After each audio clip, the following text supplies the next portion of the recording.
A service of KIBMradio.com, the Internet's home for an all old-time radio.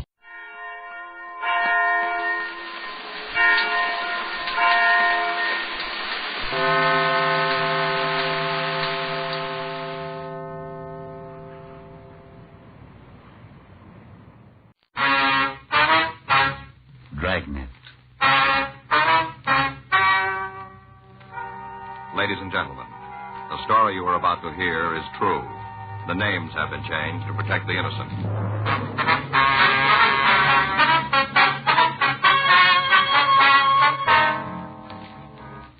You're a detective sergeant. You're assigned to robbery detail. 2 men have been terrorizing the tavern keepers in your city. In spite of your efforts, they continue to run free. Your job? Stop them.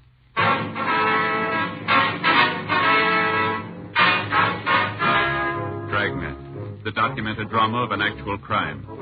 For the next 30 minutes, in cooperation with the Los Angeles Police Department, you will travel step by step on the side of the law through an actual case transcribed from official police files. From beginning to end, from crime to punishment, Dragnet is the story of your police force in action. It was Tuesday, June 14th. It was hot in Los Angeles. We were working the day watch out of robbery detail. My partner's Frank Smith. The boss is Chief of Detectives Thad Brown. My name's Friday. We're on our way out from the office, and it was 11:13 a.m. when we got to the corner of 7th Street and Sunset Boulevard. The Black Dog Bar and Grill. In the back. Now. Hi. How are you? Well? What'll it be? Police officers. Oh, cops, huh? That's right. This is Frank Smith. My name's Friday. How are you, Nick Thomas? I guess about last night, huh? That's right. We'd like to go over a couple things with you. Oh, sure. Can I get you anything? No. You mind if I have a cup of coffee while we talk? No, go ahead. Okay. Sure surprised me. What's that? Last night, I sure wasn't expecting it. Yeah. You know, you read about things like that happening, but you just never figure them happening to you. Mm-hmm. Of course, you've been in the business as long as I have. You ought to expect it. At least that's the way I figure it. Yeah. Well, okay, what do you want to know? Well, according to what you told the officers last night, the men came in the place about 11:30. Is that right? That's right, 11:30. You sure about the time? Oh, yeah. You see, I always look at that newscaster, 11:15, 11:30. Mm-hmm. He went off the air, and they just put up the card where it tells what station it is, and this guy walked right in. Yeah. Can't stand him myself. What? The newscaster, I can't stand him. Me and the missus have gotten some real bad beefs about him. Is that right? Oh, yeah, she digs him, but I can't stand him myself. He's a real no good. Mm-hmm. He's the kind of a guy where if some old man spit in the sidewalk, he could build it up so we should evacuate the whole city. You know what I mean? Yeah, I think so. Well, he's like that. Mm-hmm. He's a real no good. What if you check this description of the 2 men who held you up? Sure. Know those 2 guys any place. Ever saw them again, I'd sure know them. Mm-hmm. Yeah, that's them. The tall one and the fat one. That's them. I know them any place. What'd they say to you? Well, hardly nothing at all. Just walked up to the bar, leaned over, and told me to hand over the money. I see. Do you remember the exact words? You mean the way they said it? Yeah. Well, let me see. I think it was, Okay, Mac, this is stick-up. Do like we tell you, won't get hurt. Like that he talked. Mm-hmm. Just give us the money, don't make any noise. Yeah. Oh, I did. Walked right back to the register, opened it up, and handed over the loot. What happened then? Told me to keep quiet, and then they walked out of the place. Mm-hmm. Anybody else in here? Well, there's a couple of people up in front. Did the thieves bother them? No, they were just after the money in the register. Other couple didn't even know there was anybody here until it was all over. Let me see. There were a couple of kids. What's that? Kids, you know what I mean. Like young and real in love. Roof could have fallen in. They wouldn't have known it. Yeah. Cops talked to them last night, but they couldn't tell them nothing. You say you'd know these men if you saw them again, huh? You just get all the money you can on that one. Mm-hmm. Did you see if they had a car? Who? The men who held you up. Oh, no. They didn't have one, right? Well, I didn't see it. Is there anything about them that you can tell us? No, just a couple of guys, one tall, the other one fat. Did you see if they had a gun? You think I'd have handed over the money if they didn't? What kind of a weapon was it? It was a gun, the kind with bullets. You pull the trigger, it goes bang, like that. Yeah, It was a gun. I know, but was it a revolver or an automatic? Well, I don't know. I guess it was, Well, come to think of it, I guess... Hey, you know, you're right. What do you mean? I didn't see it. Not even a peek. Guy had his hand in his pockets like this, you know, like this. Yeah. I didn't actually see the gun, though, not for real. Mm-hmm. He just had it in his pocket. Yeah. Hey, you figure he was just playing a joke on me? What's that? A funny that he really didn't have a gun at all? Well, we wouldn't know. Well, why not? What? Well, why don't you know? It's your job, isn't it? Knowing things like that? Bunch of crooks running around. You don't even know if they got a gun. The fine lot of cops you guys are. Mm-hmm. Hey, I might have just given him that money for nothing. If he didn't have a gun, there was no reason to hand it over. No reason at all. I should have found out. That's what, huh? How do you mean? I made a grab at the guy. Probably didn't have nothing in the pocket but just his hand or something like that. Yeah. If he didn't have one, if I was right, I could have told you guys. What if it was the other way? Huh? What if you were wrong?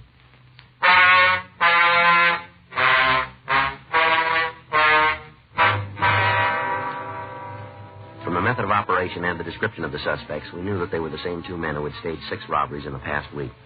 We showed the latest victim the mugshots from the packages that the stats office had turned for us. He pointed out 3 of the pictures and said they looked something like the hold-up men, but he was unwilling to make even a tentative identification. 11:56 a.m. We returned to the office and put in a call to Leighton Prince. They hadn't been able to turn anything of value. A canvass of the area around the bar had netted nothing.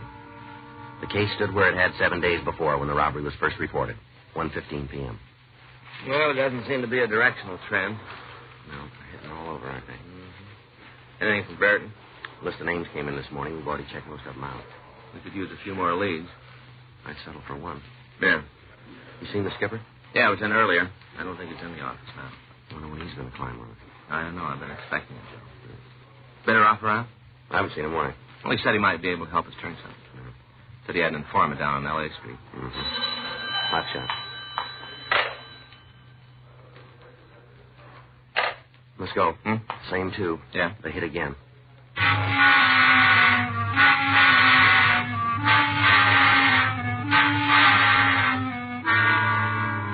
Frank and I left the office and drove out to the scene of the latest robbery. It was a small restaurant located on South Spring. By the time we got there, a radio car had arrived, and the officer was checking the area. You the cops? Are you? Are you more cops? That's right. Well, that's what I thought. Other fella, he left. He said he was going to look for the crooks. He just went up the street. You want to tell us what happened? Held up, that's what. Held up. Yes, we understand. Did the officer get a description of the thieves? Sure, got it first thing. Said something about doing a broadcast or something. I'm not sure what he meant, but that's what he said. All right. You want to give us your name? Hector Pip. What's that? Pip. P-I-P. Like C. Uh-huh. Conan Doyle wrote a story about him. Pips. C, you know. Yep. Hector Pip. This is my partner, Frank Smith. My name's Friday. Sure thing. Now, what do you all know? Well, would you tell us what happened, please, sir? Better get on the ball. Can't stand around and waste time. Better get the fellas what did it. Mm-hmm. Came in, right through that door, came in and told me it was a stick-up. That's it, just as plain as anything. Stick up. Mm-hmm. Said me to hand over the money in the cash register. Over. How much was it? Well, I'm not sure. Must have been about $60, $70. I'm not sure. Did you see him when they left? Well, certainly. Couldn't very well miss them. Small place. Just stood here and watched them go. Watched my money go right out the door.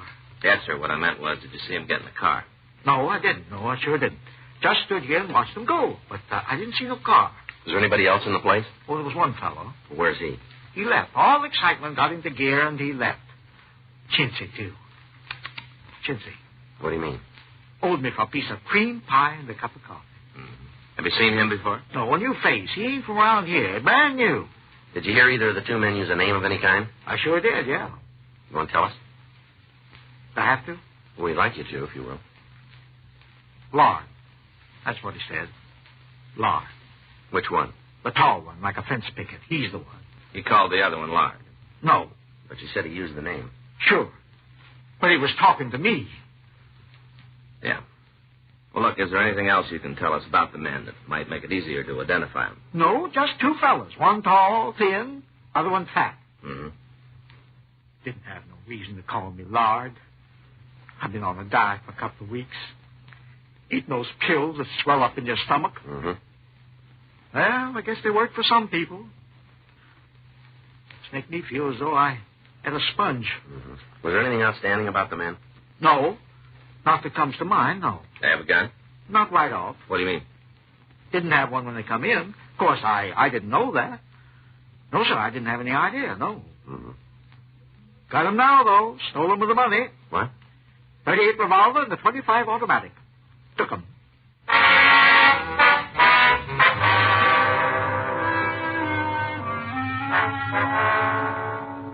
Frank and I took the latest victim to the city hall. While he started to check the mug books, we ran the serial numbers of the guns through the record section. We found that they were both registered to Hector Pip. At 3:46 p.m., Frank came back to the office from the mug room. Joe? Back here. How's it going? Oh, well, he still hasn't found anything. What's he checking now? Coming out books. Had 4 or 5 more to go through. You show him the pictures the stats office turned? Yeah? Nothing. Hi, we had been. Hi, Walt. Mug room. I'm looking for you. Yeah? Talked to a fellow down on Main this morning. Mm-hmm. Says he knows the guys you're looking for.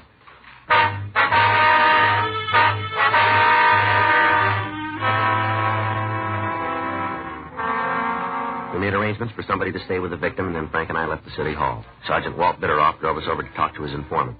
We found him in a cheap hotel on Wall Street. All right, Walt, come on in. Thanks, Angie. You get it? Yeah. Here you are. They cold? Right out of the icebox. Yeah, thanks.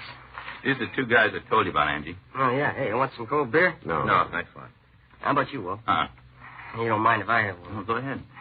Oh, I must have had a good time last night. Yeah. I just feel like they're 3 feet apart. Uh-huh.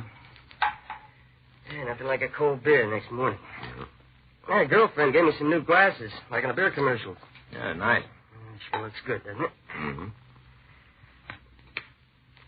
Oh, yes, sir. That's what I needed. Funny. What? Funny about beer. Always tastes good, but a glass like this makes it taste better. Ambrosia. Pure ambrosia. Yeah. I wonder if we can get down to business, Angie. Ah, sure. Now I get my head back. What can I do for you? You said you had some information on the two guys who were pulling these bar holdups. Yeah, that's right. I'd like you to tell Friday and Smith here about it. They cops? That's right. You're after fellas, huh? Mm-hmm. Walt tell you anything about setup? What do you mean? Well, anything you get, it didn't come from me. Yeah, they know that, Angie. Well, I gotta make sure. I remember something that helps you out. I forget it right away. You talk to me 5 minutes from now, I don't remember. Deal? All right. What about the guys? Yeah, they got in town a couple of months ago. Where are they from? St. Louis. You got the names? Yeah, part of them. What do you mean? Well, just what they're called, that's all I got. That'll do. Don't pay to ask too many questions, you know. Yeah. Step on somebody's toes and you find a foot in your face. What about the names? Well, the tall one's called Ronnie. Fat guy's tagged Whale. Is that what everybody calls them? All I heard. You know where they live? Nope. Where'd you meet them? I move around. Run into them, a couple of bars. Seen them once or twice. How do you know they're the ones we're after? Just figures, that's all. Got a big roll, talk loud, way they look, just figures. You know where we can pick them up? Haven't got any idea. They drive in a car? Well, not that I've seen. Anything else you can tell us about them? You've had it. Have either one of them fallen? Well, we never spent an evening talking about it, but it figures they did. Back east, maybe? Yeah, I guess so. I heard the Whale say this was the first time they'd been on the coast. All right, Angie, if there's nothing else. There isn't. If you hear anything, Angie, we'd appreciate a call. Works out, I'll let you know. I'm not going to put anything in writing. Those jokers hear about it, and I'd have to dig a hole. Okay. Thanks for coming by, Walt. Yeah. Glad to have met you guys. See you again, huh? Yeah, sure. All right, thanks for the beer, Walt. It's okay. Sure made the difference. First got up, I felt like a gang of midgets that were playing soccer in my mouth. Mm-hmm. We're up last night. Gotta make a few calls around, find out. Huh? What kind of time I had.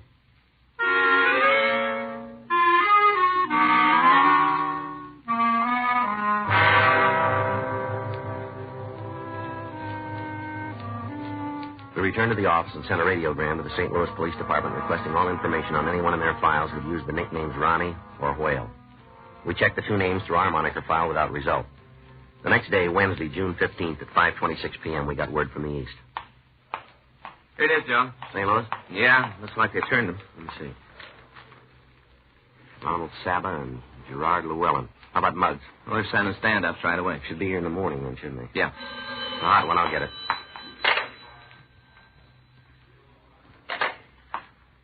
What is it? Robbery out on Olympic. Sounds like Ronnie and the Whale. How long ago? Just left the place. Shot it up pretty bad. Anybody hurt? Yeah, policemen got in their way.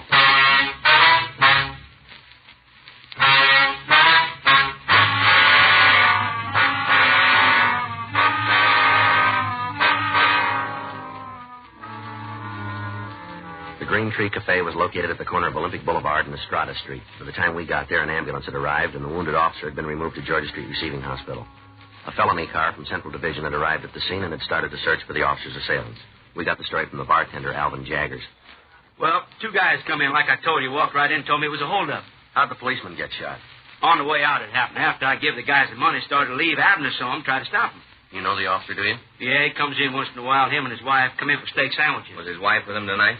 Yeah, I think she went up to the hospital with him. I think that's where she went. Mm-hmm. Anyhow, when Abner saw these two fellers, you know, with a hold-up man, Yeah. When he saw him, he told him to put down the guns. Where was he standing? You mean Abner? That's right. Oh, he was up there by the door. Him and the missus was in the front booth, and the guys went right by him when they come in. Yeah. He was standing right up by the door, told him to put down the guns and give up. Now, did he have his gun out of the holster? Yeah. You know, he had a kind of aim like this here. Mm-hmm. I reckon he was afraid of the people in the place, you know, if he had to shoot or something. Mm-hmm. And these two fellers stopped by when they saw him dead in their steps, told Abner to get out of the way. Yeah. He didn't budge none, held his ground for sure. Him right there, and them here, see? Mm-hmm. Now, the tall one, he yelled that they was going to leave and Abner shouldn't try to stop him. Uh-huh. And they started to walk outside, and Abner brought the gun up so as he could shoot at him. Yeah. Didn't make it, though. Shot him dead center right here, in the chest. After that, they run out the place, took off down the street. Did the officer shoot at him at all? Didn't have no chance. Guess he was finished before he started. Well, did the men get into a car? Well, if they did, I didn't see him. Too much going on. Did either one of these men use a name while they were in here? How you mean? Well, did they call each other by name? Now, let me think about that for a minute. Yeah, I think they did. What was it, do you remember? Well, after the shooting the tall one, he turned to the other fella and he said, "Come on, well, let's get out of here." Uh-huh. Which one of them did the actual shooting? Now, I couldn't tell you that. What do you mean? Well, both of them shot about the same time. Wasn't more than a half a second difference. Bang, bang, real fast. Both about the same time. I don't know if they both hit Abner, but they both shot at the same time. You seen these men around before? You know, matter of fact, I have. They've been in here? Yeah, must have been 3-4 weeks ago. Mm-hmm. Come in with Georgia. I guess that's a pretty good friend. Who's she? Regular customer, spent a lot of time in here. Drinks bangers. Rough. You know we can get in touch with her? Shouldn't be too hard. She lives down next block.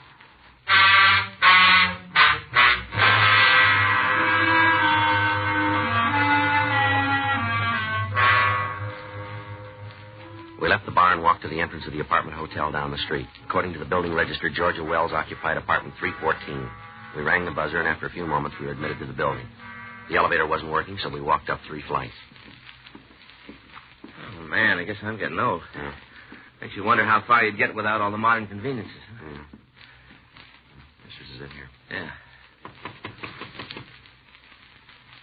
Better try it again. Yeah.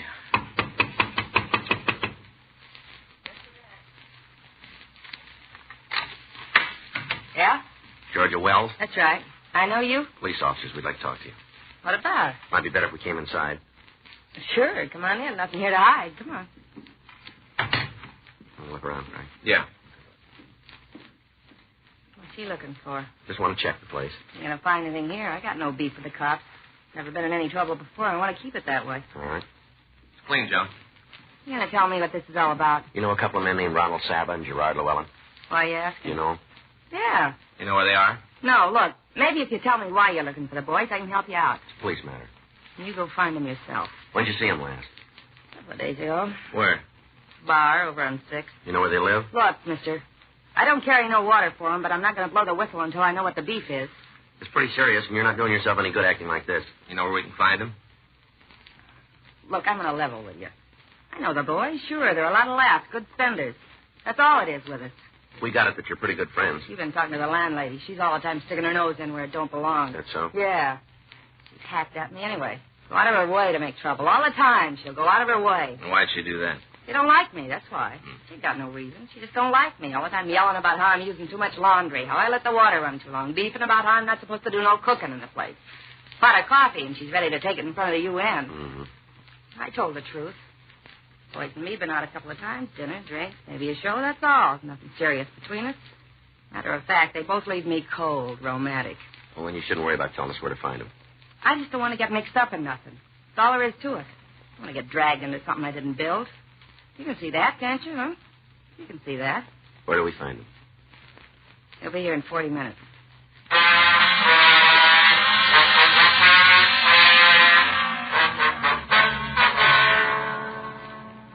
We put in a call to the office and told them where we were. We got out a local broadcast and an all-points bulletin asking 2 suspects be picked up. 5:52 p.m. We settled down to wait for the men. What am I supposed to do when they get here? Just keep out of the way. There's going to be no shooting, is there? Not unless they started. You just don't know anymore. What's that? You go out with a guy, nothing serious, few laughs, and you end up in trouble. They ever tell you what they did for a living? Ronnie mentioned something about starting a car agency. Yeah. He had some deal back east where he could get the cars cheap, and he figured on having them driven out here and selling them. Told me how him and the whale was going to clean up. Mm-hmm. Said it was the sweetest deal they ever come across. Real sweet, they said. Yeah. Joe. Yeah.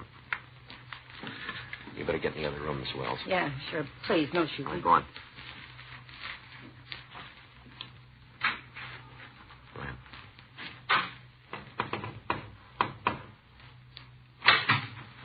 Hi, honey. All right, mister, hold it right there. Who's this? Come on, turn around. What? Turn around. Put your hands up on that wall.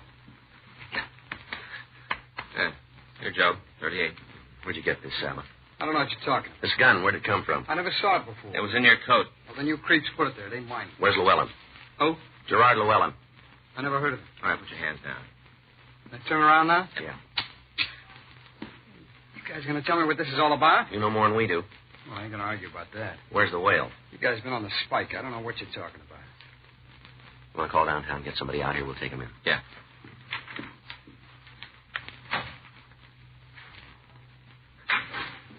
They got you, huh?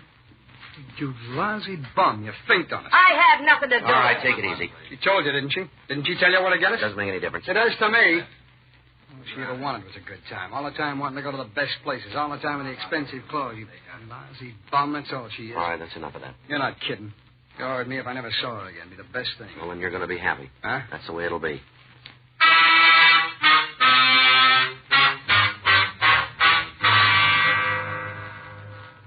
Another team of men came out from the office and took over the stakeout on the apartment.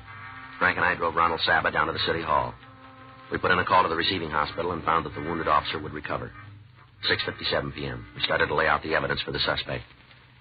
We checked the gun through our records section. It's the one you stole from Hector Pep yesterday. Mistake someplace. Yeah, but we didn't make it. You got nothing to hold me on. Nothing. 4 of the victims have seen your picture. They're willing to swear that you're one of the men who held him up. Bunch of creeps, that's all they are. The whole slew of them. Sure. Come on, where do we pick up your partner? I keep telling you guys, I haven't got any partner. I don't know what you're talking about. You want to explain the gun? I don't have to. I never saw that gun before. You guys turned it on me. That's what you say. Well, I say it ain't mine. You planted it. What about the victims? They made a mistake. It's happened before. Lots of times. You read about it all the time where some joker gets up in court, swears he knows some fella guy ends up spending a couple of years for something he didn't do. All the time there's stories like that in the paper. Mm-hmm. All the time. Well, you sit there and think you're clean. We got it figured different. I don't care how you got it figured. I'm telling the story the way it happened. Now, you keep talking about this fellow Whale or whatever it is. I don't know. I never heard of him. All these jobs you say I did. I don't know anything about them either. I'll get it. Oh, yeah, well, got a call from D. Lightning. Yeah, picked up the bond. Drove the party. Yeah, he copped out, gave him the whole story. We're bringing him in now. Okay. Well, you just heard it, Saba. How about it? You want to make a statement now? Might go easier if you tell us. Get down here. All right, grab him. Come on. Sit down there. Come on, let me out of here. Let me out. On your feet. Get up. Lousy fat slob. He just kept his mouth shut, that's all. Just kept his big fat mouth shut. We've been all right. Him and his big mouth. Now, let's go. Him and his big fat mouth. Right into the joint. That's where he's put us. Right into the joint. That's right. His idea, the whole thing. He's as full of hot air as he is. Well, I hope he's happy. Look what he did. He got me a ticket right into the joint. No. Huh? You paid your own way.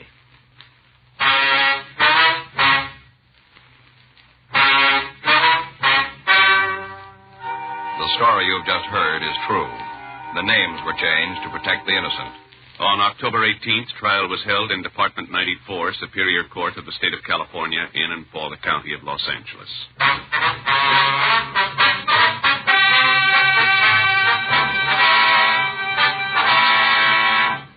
Ronald Eben Saba and Gerard Stephen Llewellyn were tried and convicted of robbery in the first degree, 6 counts, and received sentence as prescribed by law. Robbery in the first degree is punishable by imprisonment in the state penitentiary for a period of not less than 5 years on each count. Dragnet.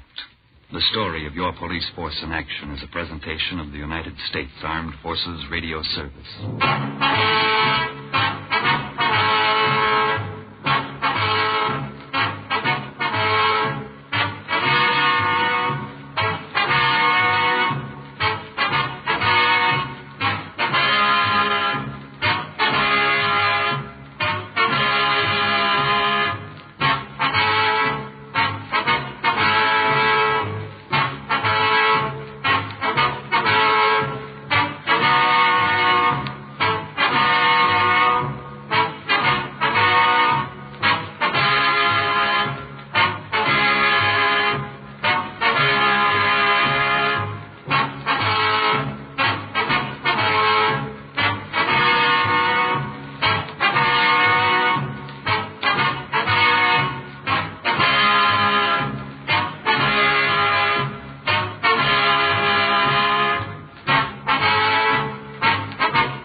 tonight to ancient Egypt.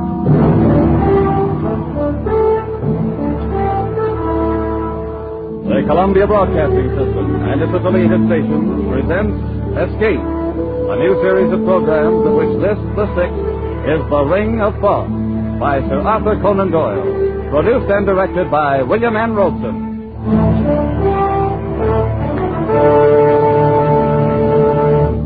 Wherever the English language is spoken, Sir Arthur Conan Doyle is known for two things: his immortal character, Sherlock Holmes, and his unshakable belief in life beyond the grave.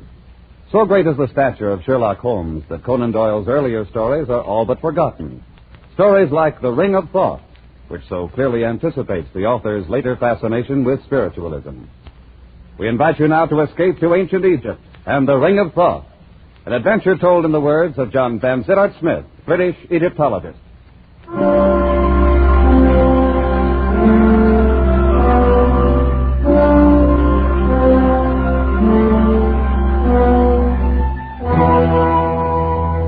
I arrived in Paris on the 3:14 express from Dieppe and went immediately to my hotel in the Rue de Lafitte. My actions so far had worked out according to my planned schedule. I slept for exactly 2 hours, got up and dressed, donned a greatcoat, walked down the Avenue de l'Opéra, and entered the side door of the Louvre. Once inside, and amid surroundings entirely familiar to me, I made my way immediately to the Chamber of Egyptian Relics, or more specifically, to the cabinet in that chamber which contained the El Kab collection of papyri. Drawing out the particular roll I wished, I placed it on a nearby table, sat down, began to study it, when I noticed one of the museum attendants who was polishing some brasswork across the room. His face struck me as being curiously Egyptian. On sudden impulse, I decided to cross the room and speak to him. Approaching closer, I was impressed at once by the appearance of his skin. Drawn tautly across temple and cheek, it seemed as glazed and as shiny as varnished parchment, and out of narrowed slits there glowed two green and vitreous eyes, misty with a dry shininess, eyes of a kind never seen in a human head before. I beg your pardon. I need one of the papyri from the Memphis collection. Could you tell me where it is? You'll find it in the last cabinet at the end of the room, monsieur. Thank you. You're Egyptian, aren't you? No, monsieur. I am a Frenchman. But, I thought perhaps... If monsieur will excuse me now, I have other work to do.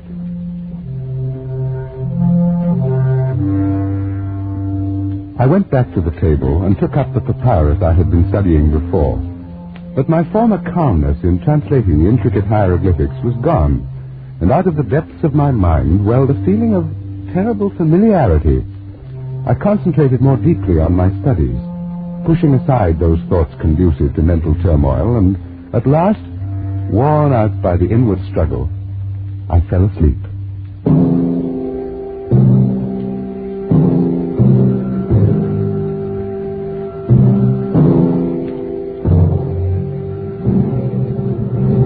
I awoke with a start, not remembering where I was. It was quite dark for a moment. Then gradually my eyes focused on the glints of moonlight reflected from the glass tops of specimen tables, from the shiny varnish of the mummy cases. And I realized with a feeling of sudden dread that I was alone in the Egyptian room of the Museum of the Louvre, locked in for the night.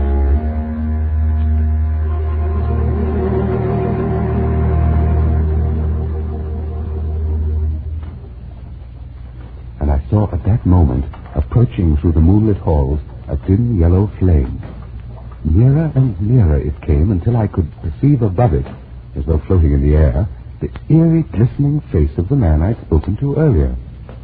I shrank into the dark shadow of my corner, and he passed without seeing me, stopping before the mummy cases a few yards away. Scarcely daring to breathe, I watched him place the light on a table and begin feverishly to examine the tags on the specimens.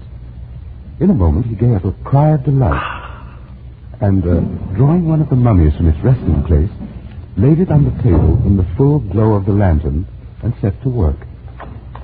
He was unwinding the wrappings from the head of the corpse. A few turns revealed a tumbled cascade of black curls. A few more, the snow-white brow, then the delicate nostrils, and at last, the full, warm, passionate lips, the face of the most beautiful woman the world has ever seen. Ma pauvre petite, so long it has been, so very long. You must forgive me, beloved. I could hardly believe my eyes. The man was obviously in love with this mummy. After a while, he left the body, turning his attention to one of the glass cases filled with an assortment of rings. From the pocket of his garment, he'd taken a small glass bottle containing some kind of liquid, and he used this now to test the rings, rejecting them one after another. Then, at last... This is it. It's the one. At last I found it. The ring of Thoth. In his excitement, he dropped the bottle, and I gasped in surprise at the sudden sound. Who's there? I beg your pardon. So it is you. No, do not move. I didn't mean to spy on you. I fell asleep. Who are you, monsieur? I am John Van Fittot Smith, a student of Egyptology. No matter. You will observe this knife. Yes? Had I discovered you 5 minutes ago, monsieur, I should have slain you without a word. What? As it is now, I have found the ring. But I warn you not to interfere with me in any way. I really haven't the slightest intention of it. After all, I'm only here by accident. Perhaps. I say, you shouldn't have unwrapped that mummy, you know. It's starting to deteriorate already. Oh, my beloved. Yes, before our eyes, the lovely face was crumbling, the hair falling away, the skin shriveling and cracking, the lips fading. The man hovered over the decaying body a moment, murmuring sorrowfully. And then he turned again. No matter. That will not make the least difference in a little while. Of what importance is the dead shell, so long as her spirit waits for me at the other side of the veil? What are you talking about? What is it you're proposing to do? Tonight, monsieur, I have ended a quest and broken at last the ancient curse. Nothing now can prevent my joining her. Are you actually claiming that you knew her? She was Atma, daughter of the governor of Abaris. And both she and I lived in the reign of Tutmosis 3,500 years ago. You're obviously mad. Perhaps, but not in the way you think. There may be design in this, your coming here. It may be decreed that I should leave some account behind as a warning to other mortals as rash as myself. Very well, then. So be it.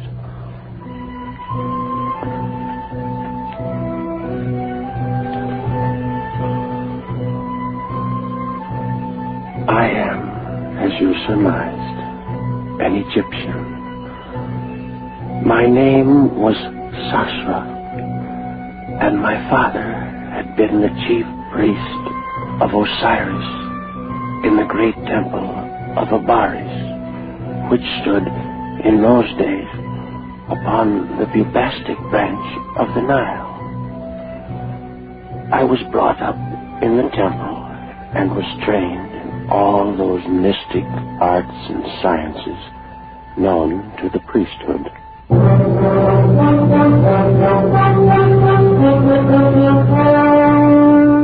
Of all the mysteries that I studied, none intrigued me more than the question of life and death.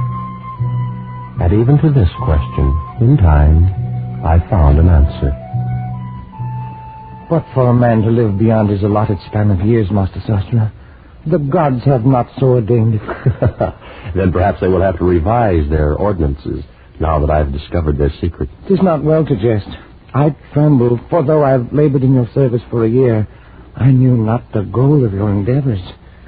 May Osiris forgive me. Ah, what a pity you look upon it this way. For I'd thought that in return for your assistance, I should grant you, too, the gift of centuries of indestructible life. I would not have it, Master Sastra. And I beg that you, too, forgo it. Forgo it? I introduced the fluid into my veins 1 month ago. Oh, no. Then you are lost indeed. Lost? Do you call this being lost? Let's see now. My heart should be about here. Oh, that math. No, don't. Master, you've killed yourself. Not at all. See? It bleeds a little. But in a while, the wound will close up. And that's all. It's immortality. No. I shall not live forever. But for 5,000, perhaps 6,000 years, I shall be immune from all dangers of violence, poison, disease, starvation. You cannot die? Now, with this fluid in my veins, nothing in this world can end my life. Doctor, are you there? Someone called. It's Parmes, the priest of Thoth. In here, my friend. Enter. Oh. Greetings, Sosra, master of sciences, and his worthy assistant. If you will excuse me, masters, I go to make my peace with Osiris. What's wrong with your helper, Sosra? The thought of a well-nigh eternal life has frightened him into gibbering superstition. Then you still believe in the discovery? Believe in it? Parmes, my friend. Look. By the heavens, what a scar. It pierces the heart. It was done only a moment ago with this knife. See? I can put it back in the wound. So. You suffered no ill effects? None whatever. And if I turn the knife in the wound, that would do you no harm? You may try. I feel nothing. I walked last week in the snake pits by the river, was struck innumerable times. It caused no harm. By the great Anubis. Will you have it then? Out of all Egypt, I have chosen only you, my friend, to share the gift. But the choice is yours. I'd be a fool to refuse, Sosra. I'll have it. And now, what must I do? First, we must open a vein in your wrist, like this. Then, we drip the elixir slowly into your bloodstream. Steady now. I don't feel anything. There is no sensation. It is done. So simple? There is nothing more? That's all. And now done, it can never be changed. It seems incredible, supernatural. It's no more than a chemical discovery, but with it, while all this about us passes away, you and I, Parmes, will live on for 50 centuries. Think of it, my friend. 5,000 years of life. 5,000 years. Only the two of us. Listen, that noise. Some procession must be passing in the street. I have an idea what it may be. Come on over to the window. Beloved of heaven, clear the road, stand back, and make way for the loveliest pearl of deep. She's being carried on the shoulders of slaves, Parmes. She must be some woman of rank. Her name is Atma. She's the daughter of the new governor. The curtains are drawn back. Perhaps we'll have a look at her. Oh, Parmes. Is she not beautiful? She is the most desirable, the only utterly desirable woman I've ever seen in my life. Yes, I saw her yesterday at the temple. Then you're most fortunate, my friend. You've had 24 more hours to dream about her than I've had. I must know her, Parmes. I must make her love me. I'll send gifts. I'll call on her tomorrow. Oh, it has to be done. I couldn't wait any longer than tomorrow. A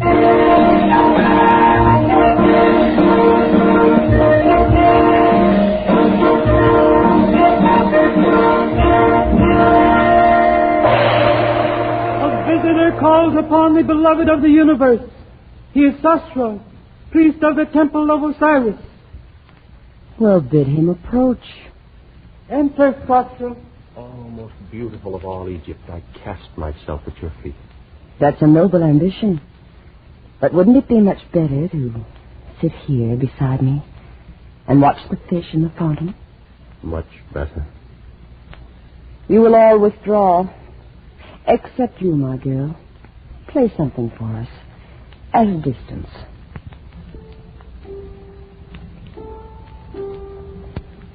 Well, Sasra, for so I understand you're called, am I to deem this an official visit by a master of the temple? That is, no. It is not official. Oh? Perhaps then you wish to see my father on personal business of your own. Oh, no. No. I shall pay my respects to him at some other time. Then could it be I you've come to see? Yes. And since you've said the visit's not official, your reason must be a personal one. Oh, it is. Well, what is it? Atma, I have known women who are famed for their beauty throughout the valley of the Nile. But not one, not all of them, are so lovely as you. How thoughtful of you to come here and tell me. Atma, I've no wish to intrude my desires, my hopes, beyond such extent as you may wish to hear. But, I'm finding this very difficult. Oh, Sasha, I've been told that you're a master of science, that you've unlocked the secrets of the universe, learned all the mysteries of nature itself. Your informants have been most generous. Yes, I'm inclined to think so. What? Because you've discovered nothing at all about such a simple thing as a woman's heart. What do you mean? I come from Thebes. And the women of Thebes are warm-blooded, passionate, and we know what we want. Atma. I saw you first 3 days ago. Why do you think I told my bearers to carry me down that street beneath your window?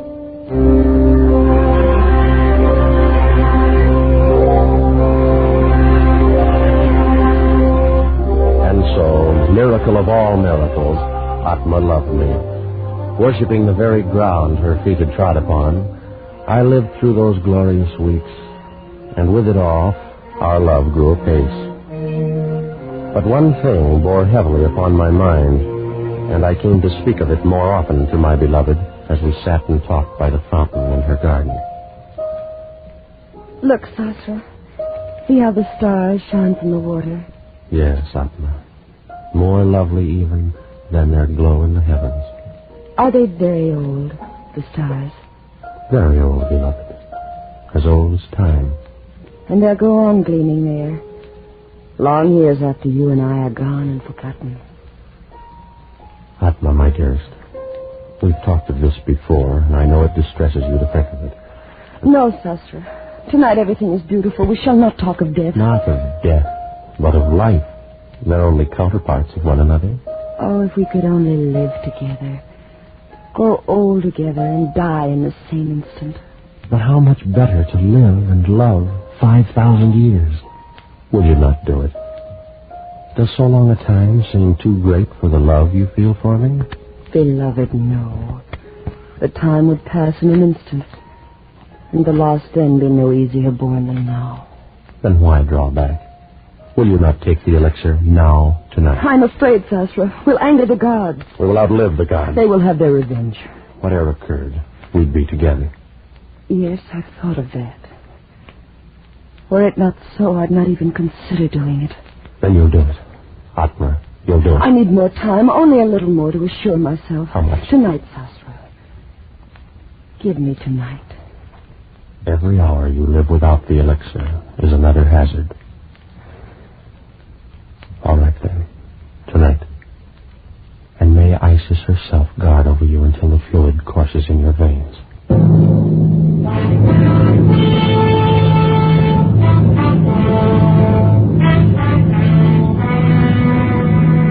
And so, on that accursed night, I went to my chambers and slept. And while I slept, the moon of Isis shone over the delta of the Nile.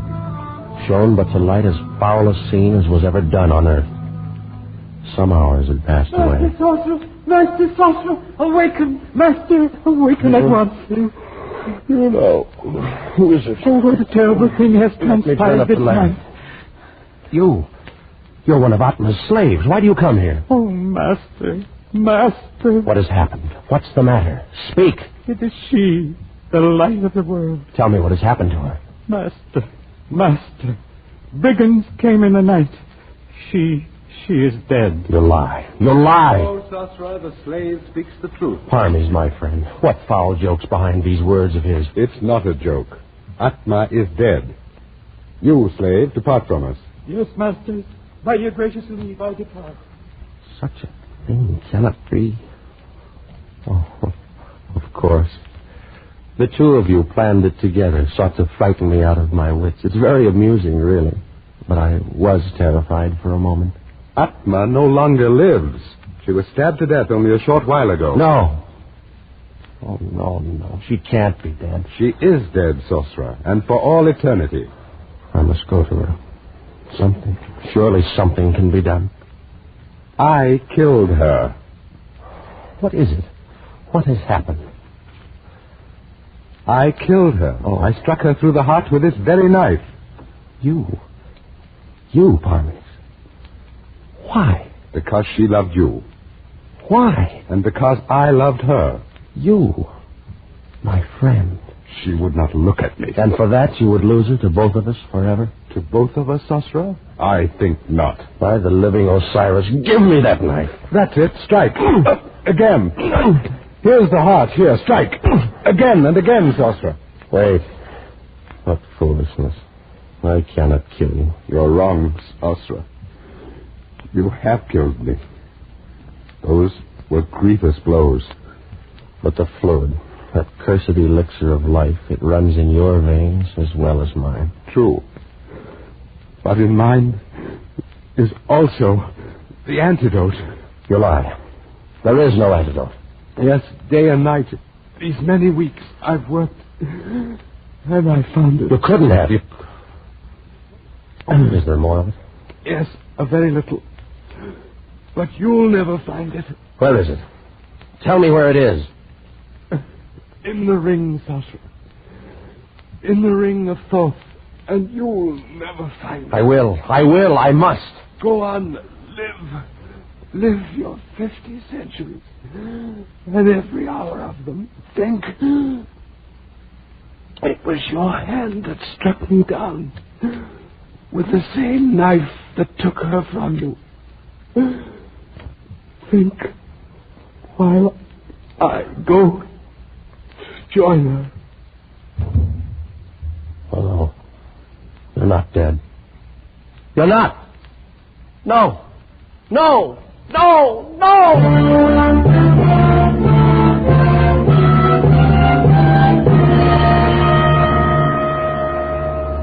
For months, I searched the papers, test tubes, and the chemical flasks in the chambers of the dead priest of Thoth.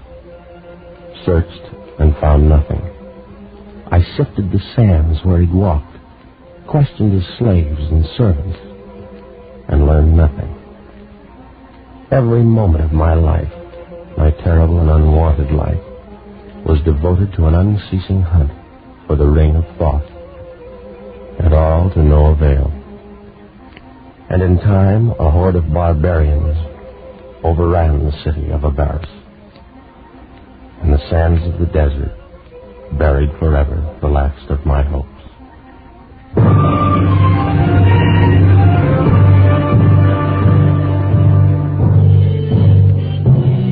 And so began the deadly march of the centuries. How can you know how terrible a thing time is? You, who've experienced only the narrow course between the cradle and the grave. I've floated down the whole stream of history. I have traveled in all lands, and I have dwelt with all nations. Every tongue is the same to me. I need not tell you how slowly the centuries drifted by. Centuries without end. Years without number. And so, I came to be one day, a few weeks past, in San Francisco, where I came across a certain item in a newspaper. Among recent discoveries in Lower Egypt is an unopened mummy case containing, according to the inscription on the outside, the body of the daughter of the governor of Abaris in the days of Tutmosis. In the same burial crypt, dropped into a crevice between the stones, was found a large platinum ring of singular design. Both specimens have been sent for examination to the Louvre in Paris. So, I presume you came here to Paris, obtained this position of attendant in the Louvre with the idea of... Only yesterday, Monsieur Smith.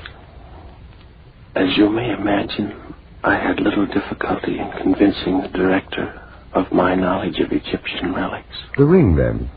The one I saw you remove from the case is the ring of Thoth? Without question.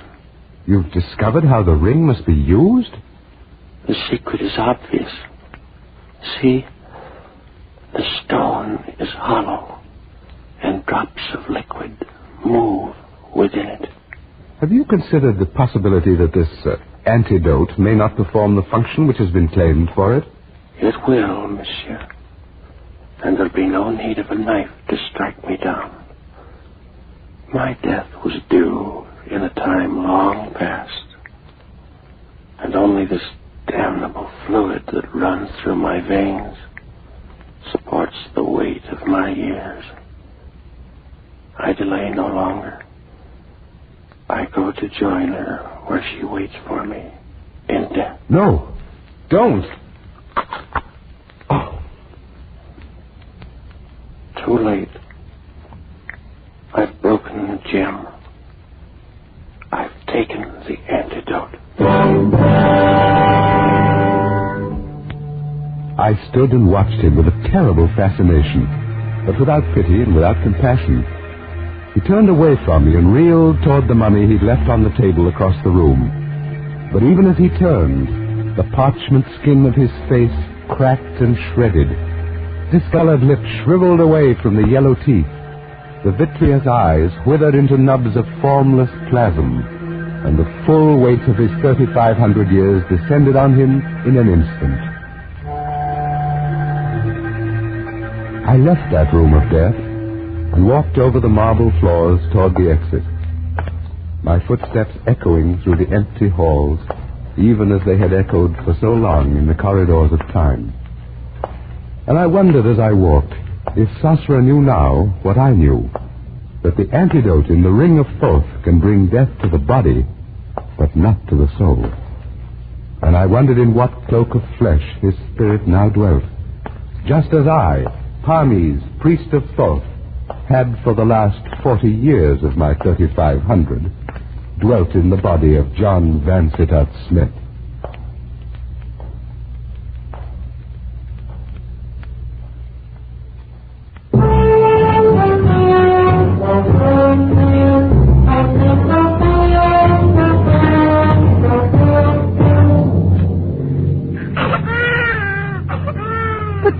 He's so little and so red. Well, now, he's only 2 days old. But he doesn't look a bit like either his father or me. Give him time, my dear.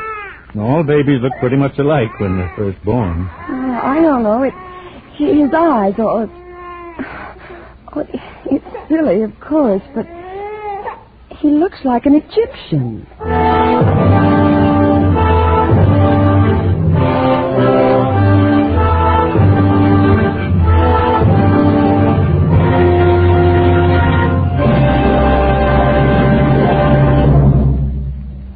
Produced and directed by William N. Robeson, The Ring of Thoth by Sir Arthur Conan Doyle was adapted for radio by Les Crutchfield, with Jack Webb as Sorcerer, Thomas Freebairn Smith as Vansittart Smith, and Joan Banks as Atma. The special musical score was conceived and conducted by Cy Fewer.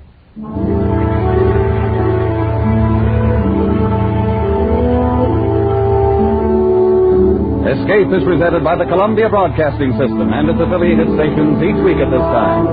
Next week, we invite you to escape to a raft in the South Pacific with John Russell in his unforgettable story of human frailty, The Fourth Man.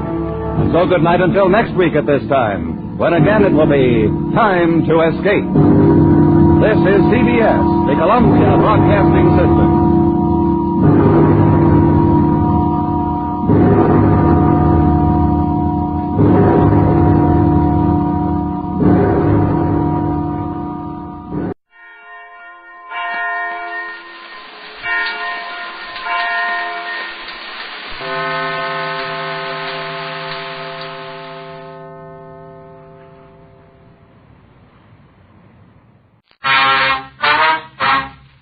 Dragnet.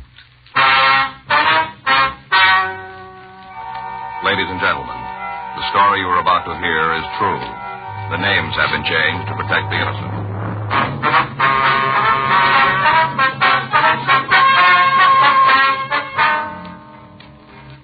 You're a detective sergeant. You're assigned to juvenile detail. A woman reports that a teenage boy has been stealing food from her home. She says she's seen him several times. Your job? Check it out.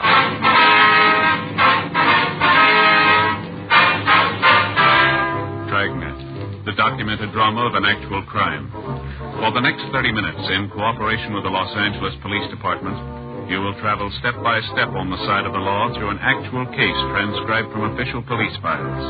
From beginning to end, from crime to punishment, Dragnet is the story of your police force in action.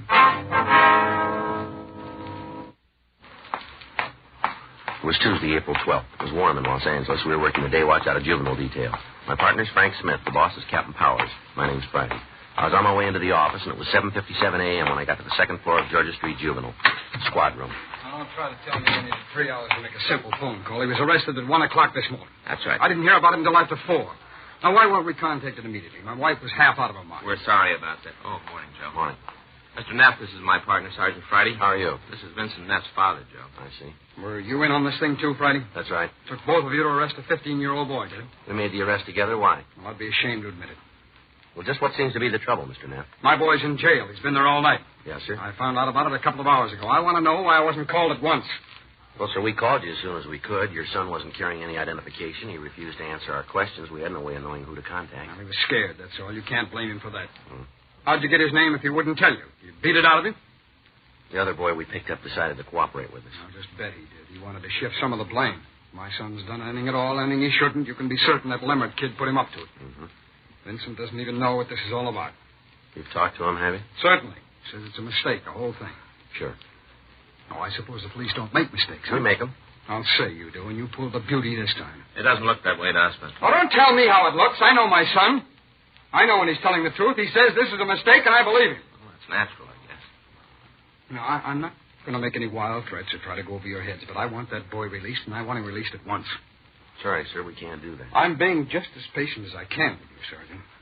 Mr. Knapp, we filed a petition on your son. There'll be a pre-detention hearing in juvenile court as soon as possible. The court will decide what happens to him after that. It's out of our hands now. It wasn't out of your hands last night when you arrested him. That was our job. Your job is to protect people's rights. You're supposed to be cops, not bullies. Take it easy, Mr. Knapp. There's plenty of crime in this town and plenty of criminals. Robberies, killings, holdups. Only trouble is they never get solved. Guess the police force is too busy manhandling youngsters and chasing bums out of freight yards. All right, Mr. Knapp. Too busy or too scared. You're afraid to tackle the real gangsters. You might get hurt. You'd rather pick on a teenage kid who can't fight back. Cowards, that's what you really are. You're cowards, not policemen. Let me ask you something, Neff. Suppose a couple of guys drive into a filling station. One of them cracks the owner over the head with a tire iron while the other one cleans out the cash register. You think we ought to forget about it or go after him? I'm not interested in hypothetical cases. I'm talking about my son. So am I. What do you mean? You said you spoke to the boy.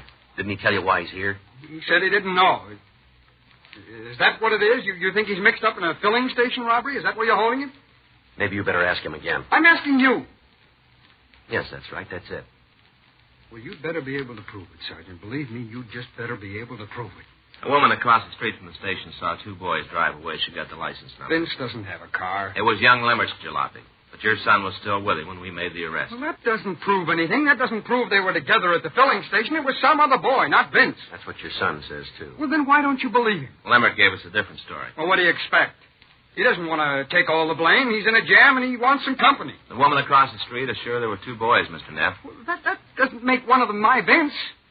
Does she say it was Vince? Is she willing to swear to it? No, sir. What about the owner of the station? Has he identified my son? He can't identify anybody. He's still unconscious. Well, I'm sorry for him, of course, but you haven't got any right to blame Vince. And you haven't got any evidence against him either. We got the tire iron that was used in the slugging, Neff. Well, what about it? We had it checked by Leighton Prince. Well? They found a set. Well, they can't be Vince's fingerprints. They can't be. I'm afraid they are. Oh. No, you're wrong. You made a mistake. Not this time. Look, we're sorry, Mr. Neff.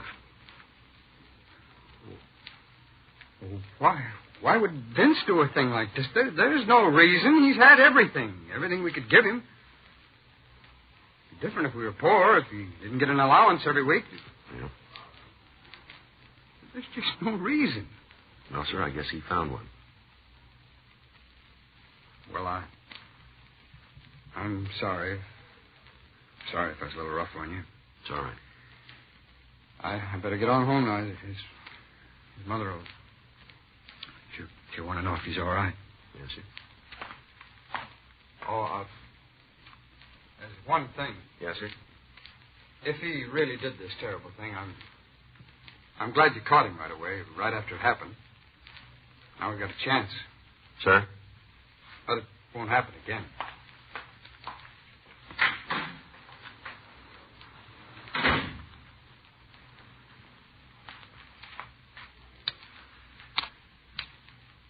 What do you got there? Oh. I didn't realize I still had it with me. What is that? Well, it's one of those puzzles with numbers. You move around, try to line them up. Oh. The kids brought it home last night. I was showing them how to work it. Guess I stuck it in my pocket. Mm-hmm. It's real easy, Joe. There, see? I got them all in order. One... That's funny. Why, what's the matter? Nothing. I just had a couple out of sequence, that's all. Well? Well, give me a minute, can't you, Joe? You got 3 numbers in the wrong place. Look, now. Joe, I can't work the puzzle when you're watching me like that. Oh, that's it. I get it. Juvenile Friday. Yes, ma'am. I see. Well, do you know the boy? Will you give me your address, please? All right. I have it. What? Yes, ma'am, we would. Will you be home? All right. Thank you very much. Lady up in the Hollywood Hills. Yeah? Some youngster's been stealing groceries out of her garage. She know who it is? She got a pretty good idea. Yeah? She almost caught him.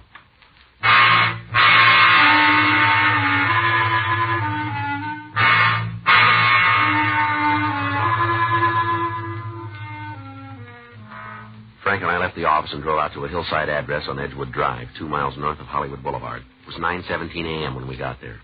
Well, there isn't too much to tell. 10 days ago, I started missing things from the garage here. What sort of thing? Canned goods. I keep an extra supply on those shelves over there in the corner. I see. But there wasn't much gone, just a couple of items now and then. First, I wasn't even certain. I thought maybe I'd used them up myself and forgot about it. Mm-hmm. Then this morning, I saw him. It was right after Clarence went to work. Well, now, about what time would that be? 7 a.m. That's when he leaves. No later than 5 after. Mm-hmm. I was doing up the breakfast dishes, and I heard somebody fussing around the garage. By the time I got to the back door, he was sneaking off across the yard. I gave a shout, started after him. What happened then? I guess my yelling kind of took him by surprise. Anyway, he turned around and dropped the stuff he was holding. He sure didn't wait to pick it up, though. He started off as fast as his legs would carry him. He headed up the hill there. That was the last I saw of him. Well, now, just what was it he dropped, Miss Roman? A couple of cans of my groceries and a big paper bag. That's it, there on the stool there. Mm-hmm. I looked inside. Maybe I shouldn't have, but I thought it might be some more of my canned goods. That's all right. What do you got, Joe? Books. Huh? Books here. Huh? Theoretical physics, principles of dynamics, frontiers of molecular structure. Couldn't make head nor tail of them myself. Must be something he's studying. Yes, ma'am. His name in them? No. No, they're all from the Hollywood Library. Mm-hmm. One of you tell us what he looks like, Miss Roman. Yes, I guess so. First off, I'd say he looks like books. Does he? Well, you know, the studying Oh, type. yes, I see. Sort of thin and pinched. Mm-hmm. Blondish hair. Light complected. About how tall is he? 5 feet 6 or 7. Might look taller than he really is on account of being so thin. Mm-hmm. About how old would you say he was? 15, 16, somewhere in there. Just a youngster. Did you notice his clothes? Hat on, pants looked pretty worn. And the sweater. What about the color? The sweater was blue. Pants were too faded to tell. Uh-huh. Now, I want you to understand one thing, Mr. Friday. Yes, ma'am. I'm not real upset about him taking our food. If he needs it, that is. It just seems to me there ought to be a better way of going about it. Nobody has to steal. Yes, ma'am. Is today the first time you ever saw this boy, Miss Roman? Oh, No. I've seen him a couple of times before. 1 or 2 mornings he walked past the house on his way down the hill. Other evening I saw him heading back up. Of course, I didn't connect him with my missing groceries then. Oh, we'll have a look around. If he just lives up on the hill, he shouldn't be too hard to find. Oh, no, Mr. Friday. He doesn't live up there. Nobody does. Ma'am? Edgewood Drive gives out 100 yards beyond us, just around the next curve. Oh, I see. We're the last house.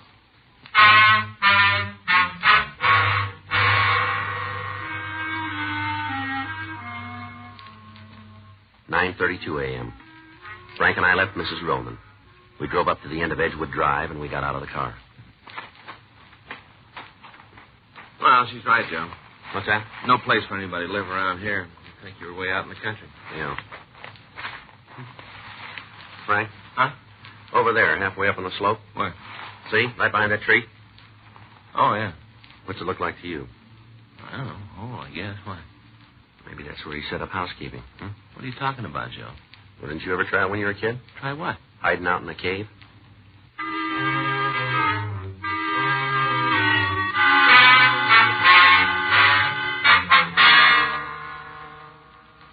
We climbed up the side of the hill. About 200 yards east of the road, we came to a small hole. Behind this opening was a shallow natural cave. Frank and I crawled inside. The cave was about 8 feet long and 4 feet wide. The boy we were looking for was not there, but there was plenty of evidence that this was where he'd been living. A sleeping bag was rolled up in one corner. Beside it was a small supply of canned food. We found 10 or 12 notebooks filled with handwritten mathematical equations and some 50 textbooks on advanced physics or higher mathematics. He sure believes in making use of the public library. Yeah, he does, doesn't he? Just about every branch in town. Well, I suppose there are worse things he could be reading. Yeah. Looks like they aren't all library books. What do you got, Joe? There's a couple here with book plates. Huh? Owners' names in them.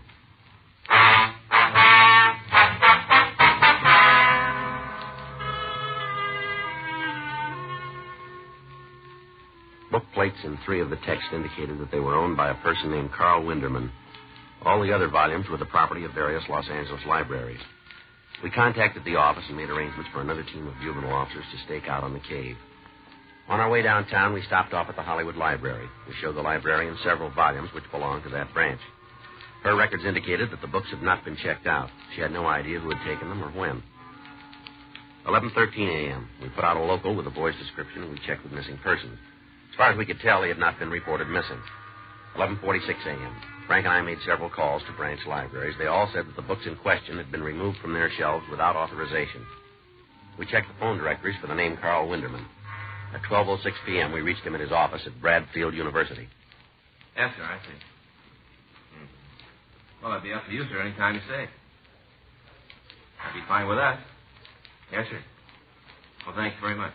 That's the right guy, Joe. Head of the physics department. Mm-hmm. Do you know anything that might help us?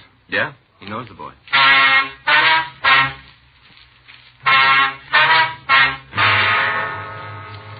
4:16 p.m. Frank and I drove out to the Bradfield campus. We met with Dr. Carl Winderman in his office on the second floor of the science building.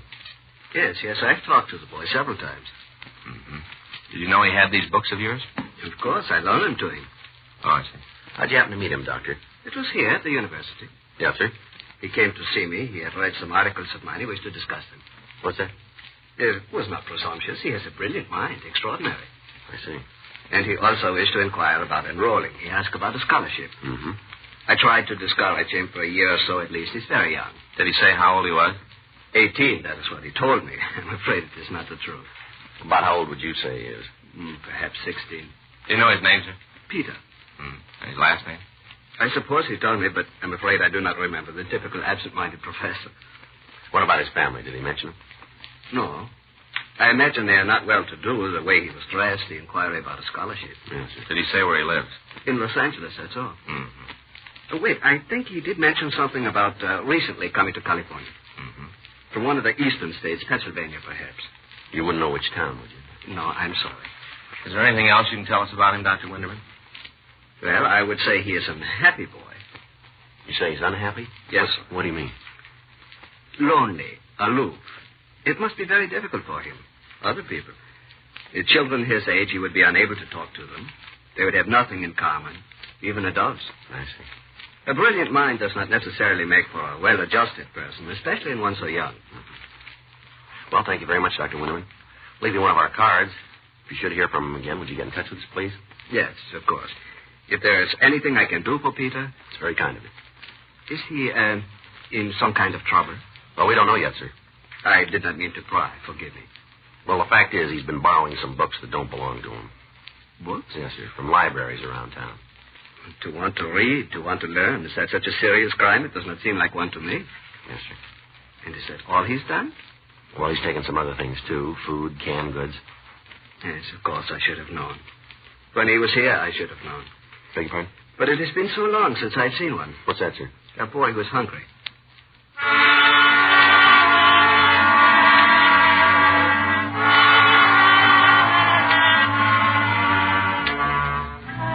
Frank and I went back to the office. The officers on stakeout reported that the boy had not returned to the cave. The stakeout was continued. 7:48 p.m. You still fooling with that thing? Oh, I wasn't even thinking, Joe. I just happened to reach in my pocket. Let me see. Did you get him in order yet? I wasn't trying, Joe. I told you I didn't even know I was fooling with it. You get it? I wasn't trying. Yeah. Juvenile Friday. Yeah. Uh-huh. What about? Okay. We'll be right over. Thank you. Kid walked into a grocery store, walked out without paying for his groceries. Sound like our boy? Store's on the corner of Green Street and Edgewood.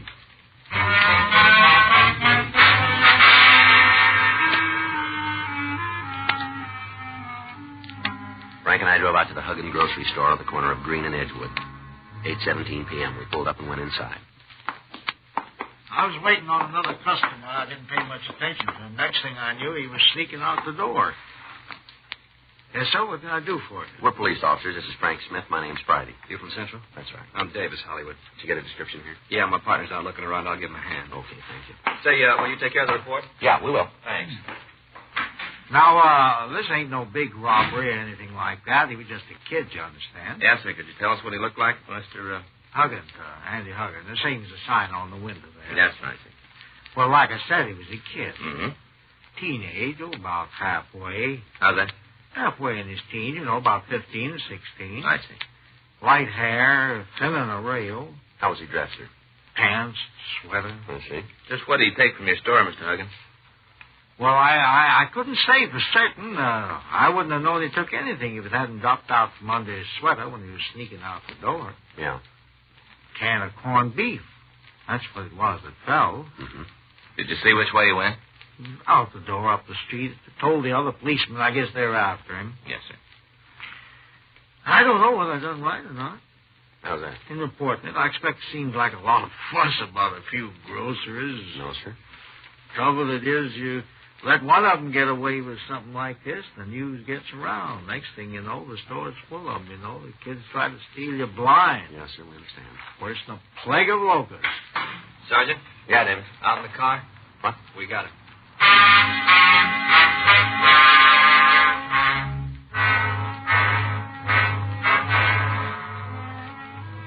The patrol car officers had found the boy hiding in an alley a few blocks west of the grocery store. We transferred him to our vehicle and drove him down to Georgia Street. 9:46 p.m., we took him up to the interrogation room for questioning. Sit down, son. All right, now you want to tell us about it? About what? Well, let's start with your name. Huh? Well, Paul. Paul what? Jones. You sure about that, are you? I don't know my own name. Yeah, you should. Where do you live, Paul? San Diego. What are you doing in L.A.? Just looking around, that's all. Mm-hmm. What's your address, son? Huh? In San Diego, what's your address? I don't know. You know your name, but you don't know where you live. Tony moved to California a few weeks ago. You live with your folks? Sure. They have a telephone? Uh-huh. What's father's name? Bill. Bill Jones.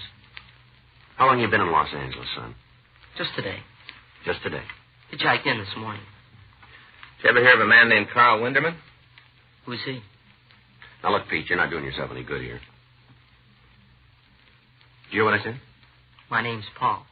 Why'd you steal that stuff from the grocery store, son? I don't know. What kind of an answer is that? You're in trouble, Pete. Serious trouble. Am I? right, you won't tell us, we'll tell you. You didn't come to Los Angeles today. You've been here for a couple of weeks. You've been living in a cave up in the Hollywood Hills. Yeah? And this grocery store tonight isn't the first time you've gotten out of line. Why'd you take all those books, son? What books? Well, just shows you how much these college professors really know. Huh? Like that Dr. Winderman. He says you're a smart kid. You got a real good head on your shoulders. Well, he's a pretty poor judge of brains, isn't he? What, you know about it? Well, He's so far ahead of you guys.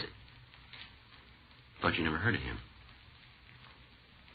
All right, now, Pete, let's quit fooling around. Let's have it straight. All of it. What do you want? Your name isn't Paul Jones. Now, what is it? Siler. Pete Siler? Yeah. Where's your home? You found it. I didn't mean that cave, your real home. I don't know. I used to live with my sis back in Philly. Well, what happened? She got married. Threw me out. What about your folks? They're dead. What the heck are you doing? That thing. It's just a puzzle. Oh. You're supposed to line up the numbers, 1 through 15. Yeah? Here, you want to try it? Is that all? Just line them up? Sure.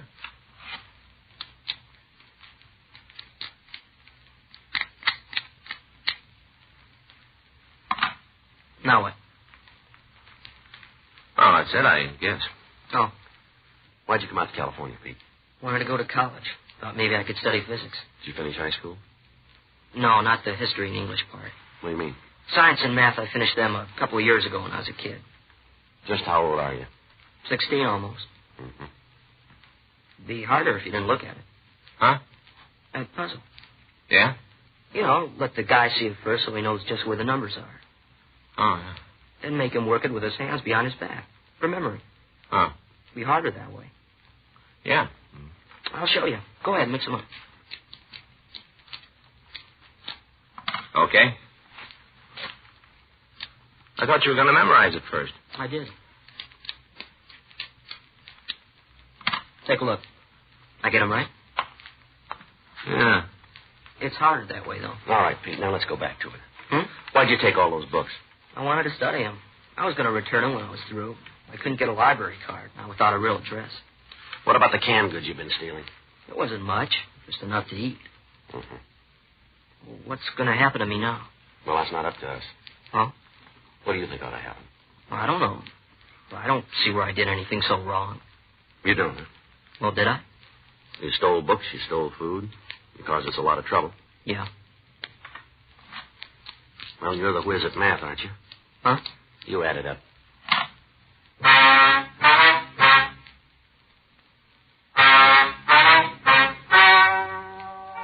Ladies and gentlemen, the story you've just heard is true.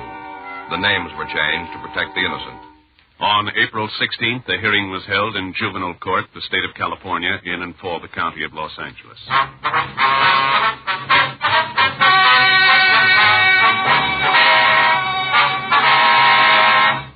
Peter Ellis Siler was made a ward of the juvenile court and was placed in a foster home. Through the efforts of Dr. Carl Winderman, he was permitted to enroll in Bradfield University as a special student in the field of higher mathematics and physics. You have just heard Dragnet, the authentic story of your police force in action, and starring Jack Webb, a presentation of the United States Armed Forces Radio Service.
Ladies and gentlemen, the material and quotations included in the following program have been taken directly from news dispatches off the wires of Associated Press, United Press, and International News Service. This news material is presented for your information without editorial comment. From San Francisco, the American Broadcasting Company presents 1 out of 7.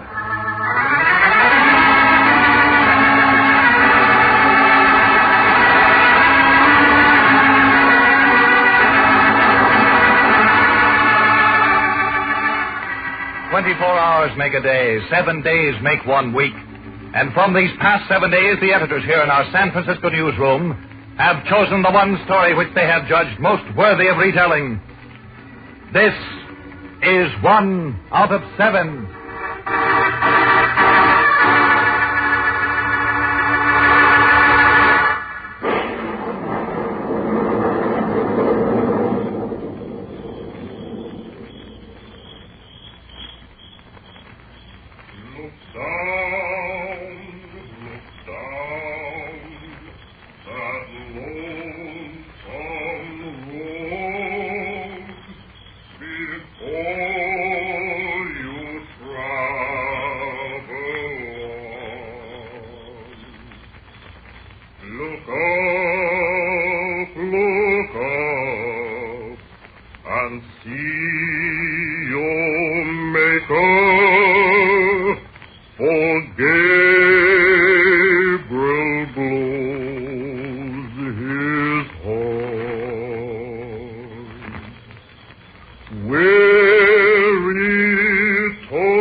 Spring has come back again to the land of free men. And all up and down the nation, in the quiet suburbs, in the town and village, beneath blankets of young spring stars, free men sing their songs onto the night air, sharp with the smells of wet, green grass, heavy with omens of nourishing rains soon to come. Yes, it is a wonderful thing to live in a land where men are equal, where men are brothers. It is truly a most wonderful thing. And all the more precious does it become when we realize that only a few years ago, in ravaged cities far beyond our eastern coast, this was the order of events.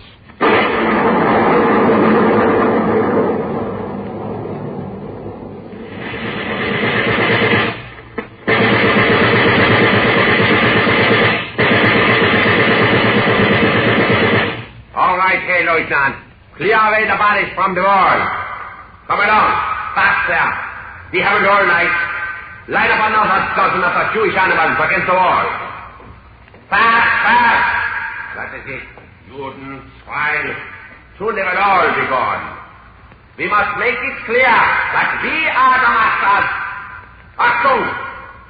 Ready. Aim. Fire.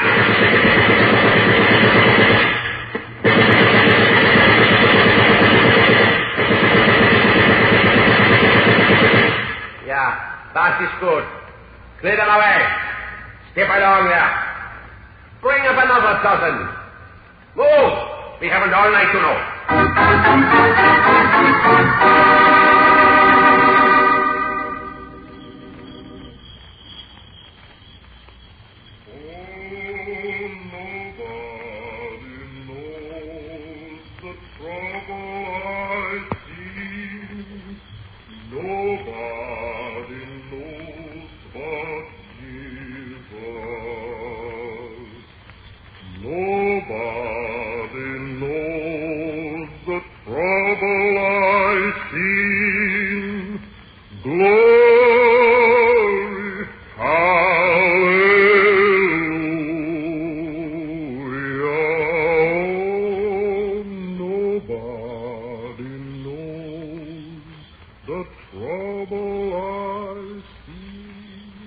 Yes, it is a wonderful thing to live in a land where all men are brothers. truly a wonderful thing. But in one small American town,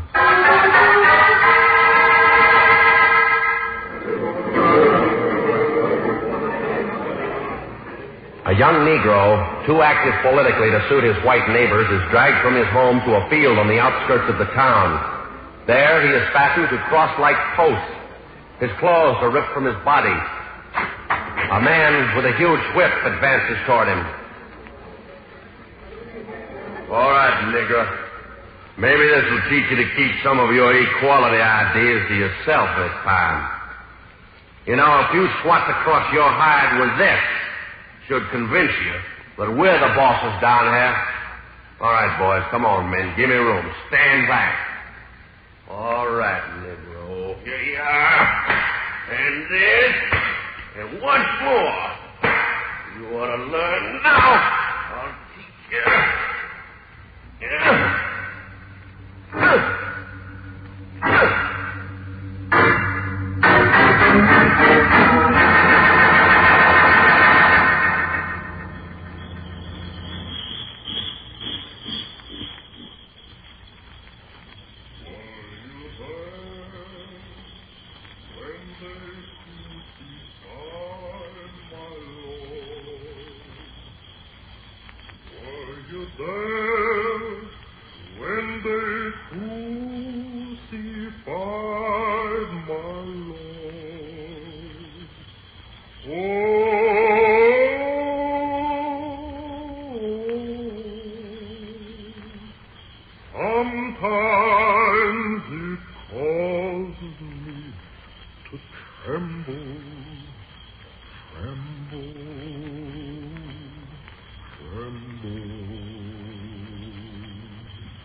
And all up and down the nation, in the quiet suburbs, in the town and the village, free men sing their songs onto the quiet night air, crammed with promise for better things and better times to come.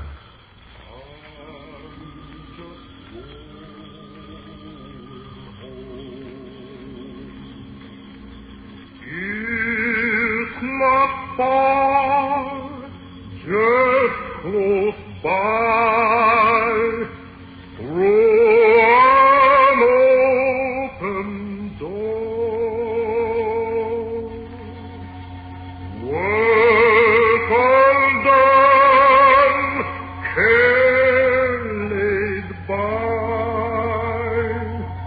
going to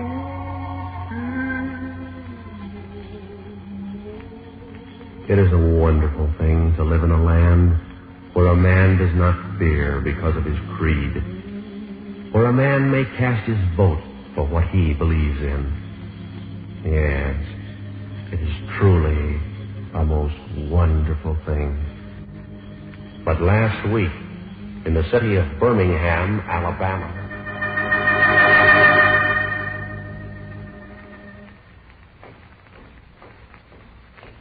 a Negro college graduate mounts the steps of Jefferson County Courthouse, makes his way down a long marble corridor, and enters the office of the Registrar of Voters. There, as provided by Alabama state law, the young Negro takes the voter's registration test. He explains intelligently and comprehensively the Constitution of the United States, translates on sight a very difficult passage of French, undergoes more tedious cross-examination. Finally, he is asked, All right, boy. Here you are. Read what it says here in this Greek newspaper. The young student studies the paper for a moment, and then he replies, Why, it says here that Negroes can't vote in the state of Alabama. That's absolutely correct, boy. You sure have caught on. Now listen. If you'll just step out that door you came in and slam it behind you.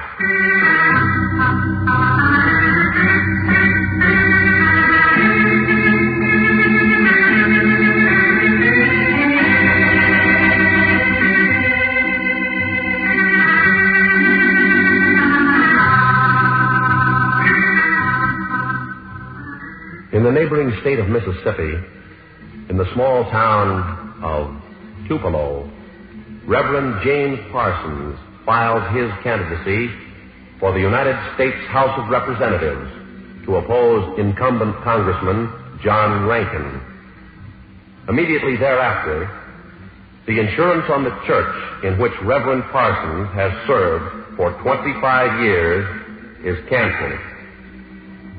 Reverend Parsons' daughter is a school teacher, so her teacher certificate is immediately taken away.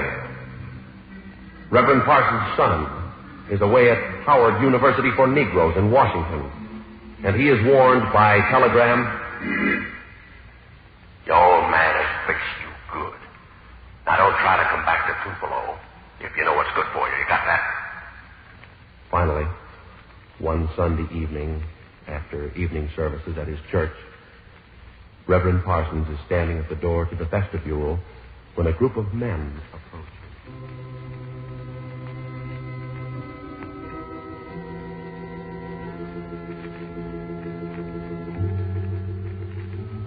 Good evening, gentlemen.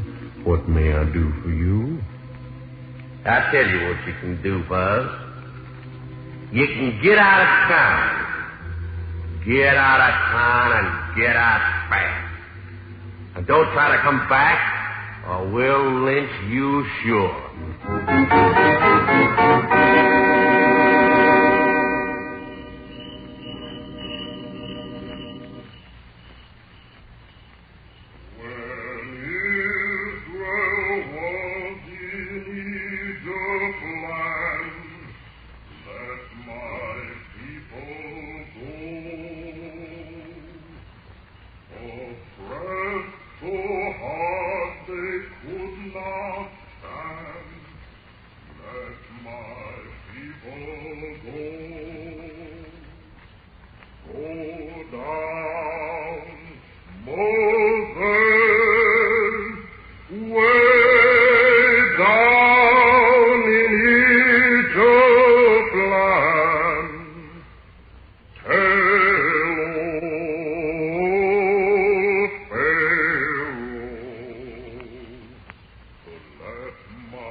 Spring has come back to the earth again, to the land of free men, and all up and down the nation, free men sing their songs onto the quiet night air, heavy with omens of nourishing rains to come.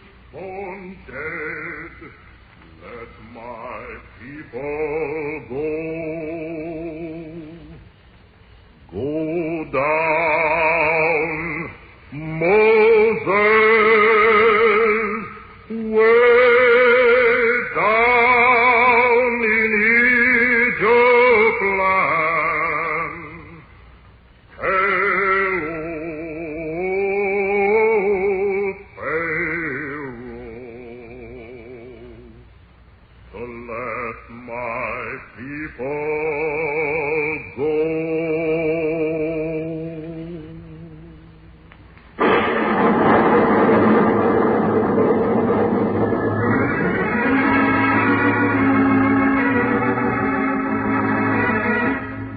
The script for 1 out of 7 is written by James Edward Moser. Gil Dowd was the producer. Music is by Otto Clare at the Hammond. All characters are portrayed by Jack Webb. Featured tonight was Joseph James, baritone. Tonight's presentation was based on reports taken from authoritative files and from dispatches off the wires of Associated Press, United Press, and International News Service. Listen again next week, same time, same station for 1 out of 7. John Galbraith speaking. This is ABC, the American Broadcasting Company. Chesterfield brings you Dragnet. Put a smile in your smoking. By Chesterfield. Smoother. Cooler. Best for you.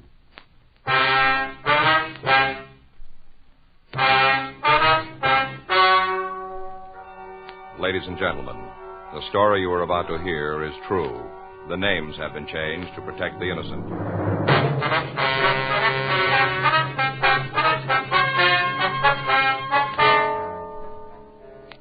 You're a detective sergeant. You're assigned to Internal Affairs Division. A man who claims he's a policeman has been accepting bribes in your city. Evidence points to the fact that he is an officer. Your job? Check it out.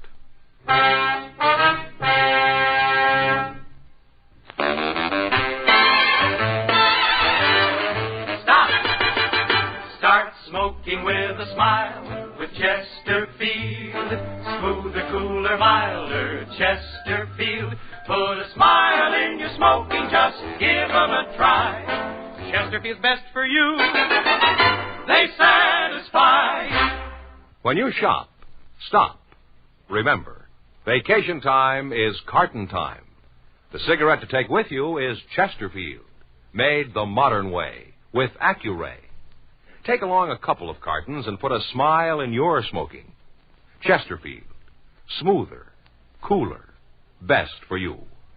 Remember, in the whole wide world, no cigarette satisfies like Chesterfield. Put a smile in your smoking, just give 'em a try. Chesterfield's best for you. They satisfy.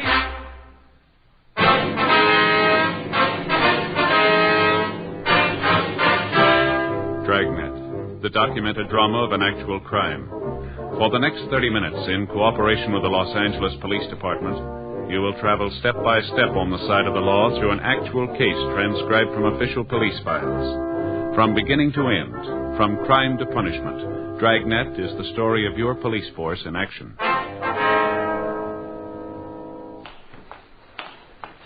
It was Monday, April 18th. It was cold in Los Angeles. We were working the day watch out of Internal Affairs Division. My partner's Frank Smith. The boss is Captain Fulton. My name's Friday. I was on my way into the office. It was 7:58 a.m. when I got to room 36, squad room. Good morning. Hi. Are we keeping you up? Huh? There's a couch down the hall. Maybe you can use that. Yeah. Remember a couple of months ago, Faye was on that quiz show? Yeah.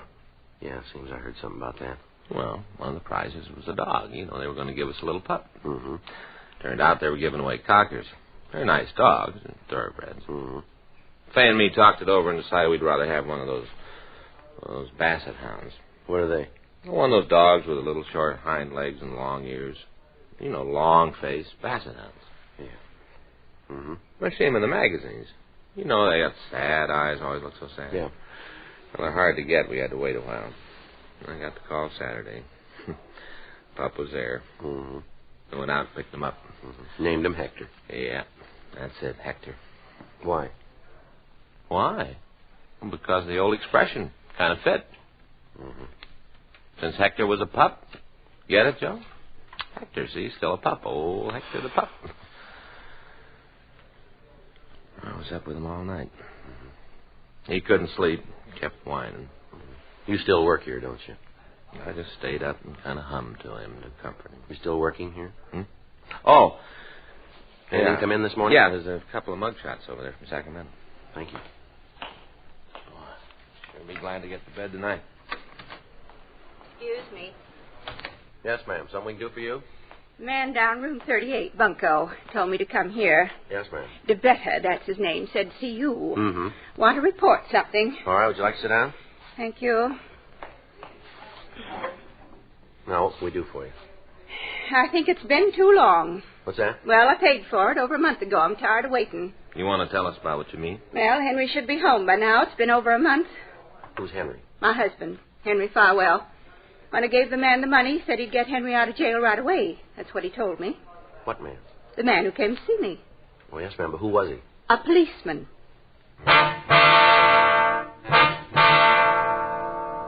8:12 a.m. We continued to talk to the woman. She identified herself as Mrs. Henry Farwell, and she gave us the full story.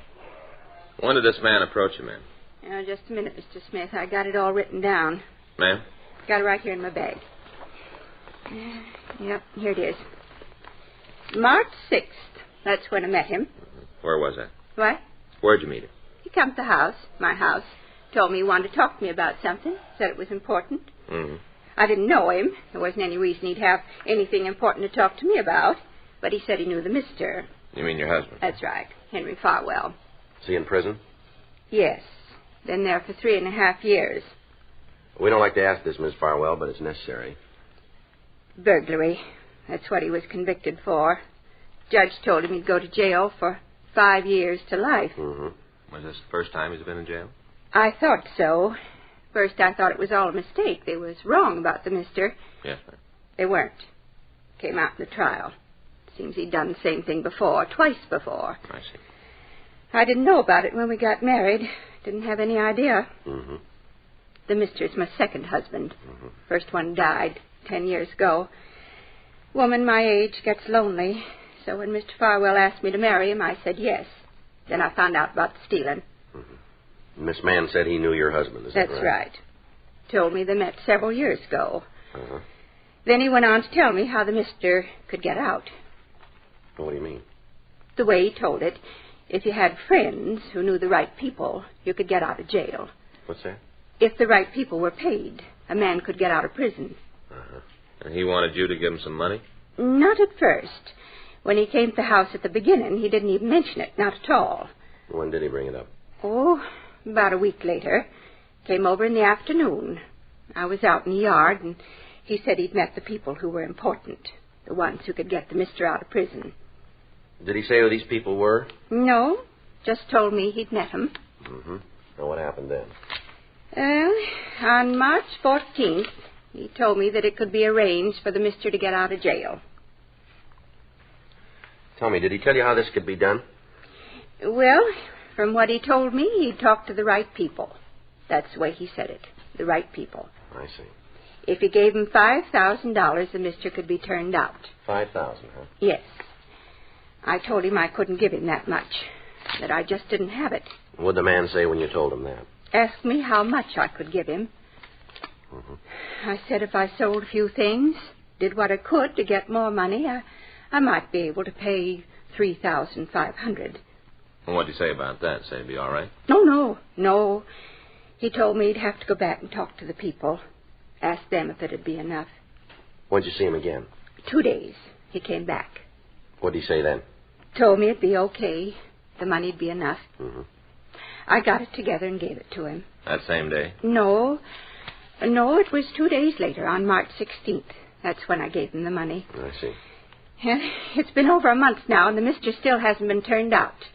I wrote to him, but he doesn't say anything about coming home. I don't think he knows anything about it. Yes, ma'am. Now, I don't want to cause any trouble. Just want the mister out of prison, or else I want my money back. He told us this man was a policeman? That's right. In what city? I don't understand. Well, what city did he work in, or what city did he say he worked in? Here, in Los Angeles, right here. Did he show you some identification? Oh, yes. I wouldn't just hand over the money without that. I saw his badge. Mm-hmm. Did it look like this one? Let me see. Yeah. Just like that one. Same thing. Mm-hmm. Did he give you a name? Yes. He said he was Jim Sorvell. Sergeant Jim Sorvell. That's Sorvell? That's right. I'll check it. Did you see anything else to identify him? What do you mean? Well, did he show you any other cards, anything else? You mean it might be a wrong name? That's right. Oh, no, I'm sure about that. I wouldn't just hand my money over to anybody. I was sure. Well, how do you mean? I saw his driver's license. Did he tell you where he worked? You mean in what department? That's right. Yes. It's one of the reasons I believed him, because of where he worked. Yeah. Right here in the city hall.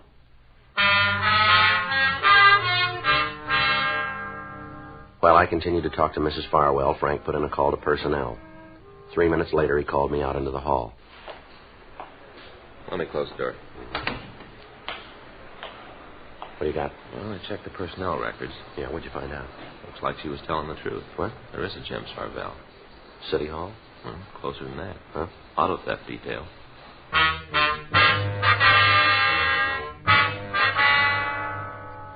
We put in a call to auto theft detail and asked that Sergeant James Sorvell see us right away. While the victim waited in the squad room, Frank and I took the officer down to the interrogation room. Go ahead, sit down, Jim. Yeah. Thanks. Well, what's this all about? Well, it's a rough one, Jim. We hope you got the answers. Well, give me a try. How long you been a policeman? 12 years. How long you been working auto theft, Jim? 2 years this time. I worked there before, about 5 years ago. Uh-huh. Well, what's this all about, anyway? You know a woman named Farwell? Farwell? Mm-hmm. No, I don't think I do. How about a man, Henry Farwell? No, I don't think so. No, wait a minute. A few years ago when I was working burglary, seems we had a suspect with that name. Yeah. Big guy. Fallen twice before, the way I remember. Bad name around town. Might be the same one. What about him? I heard he went to the joint a couple of years ago. Well, his wife came in here this morning. Yeah. Says she gave a man $3,500 to get Farwell out of jail. Lawyer? No. Some kind of a deal. This fella said he knew the right people. Told her a little juice would open the doors for her old man. How do I fit into this? Well, this guy told her he was a policeman. Showed her ID to prove it. What name? Yours.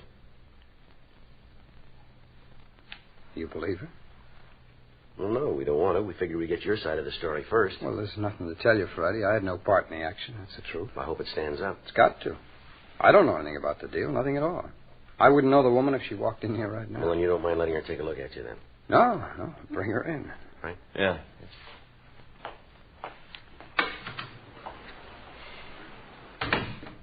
How'd she happen to pick me? Told us the fellow that took her gave your name. Must be a goof up someplace. Mm-hmm. You got your driver's license? Yeah. Want to show it him? Sure. Next line is, take it out of your wallet, isn't it? I don't like this any better than you do, Jim. Yeah. Here. You got your badge on you? Yeah. You want that, too? Well, I want to see it. All right. Ms. Farwell says the suspect showed her a badge. Says it looked good. I don't think it was mine. Oh. Here. You want to step inside, Miss Farwell? Yes, thank you.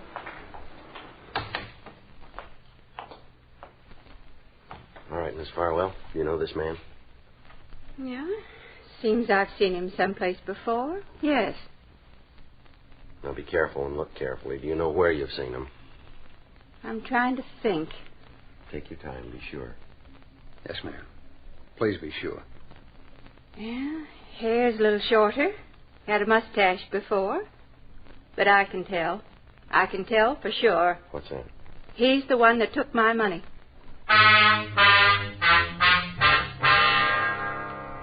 Mrs. Farwell was taken down the hall where she made a complete report.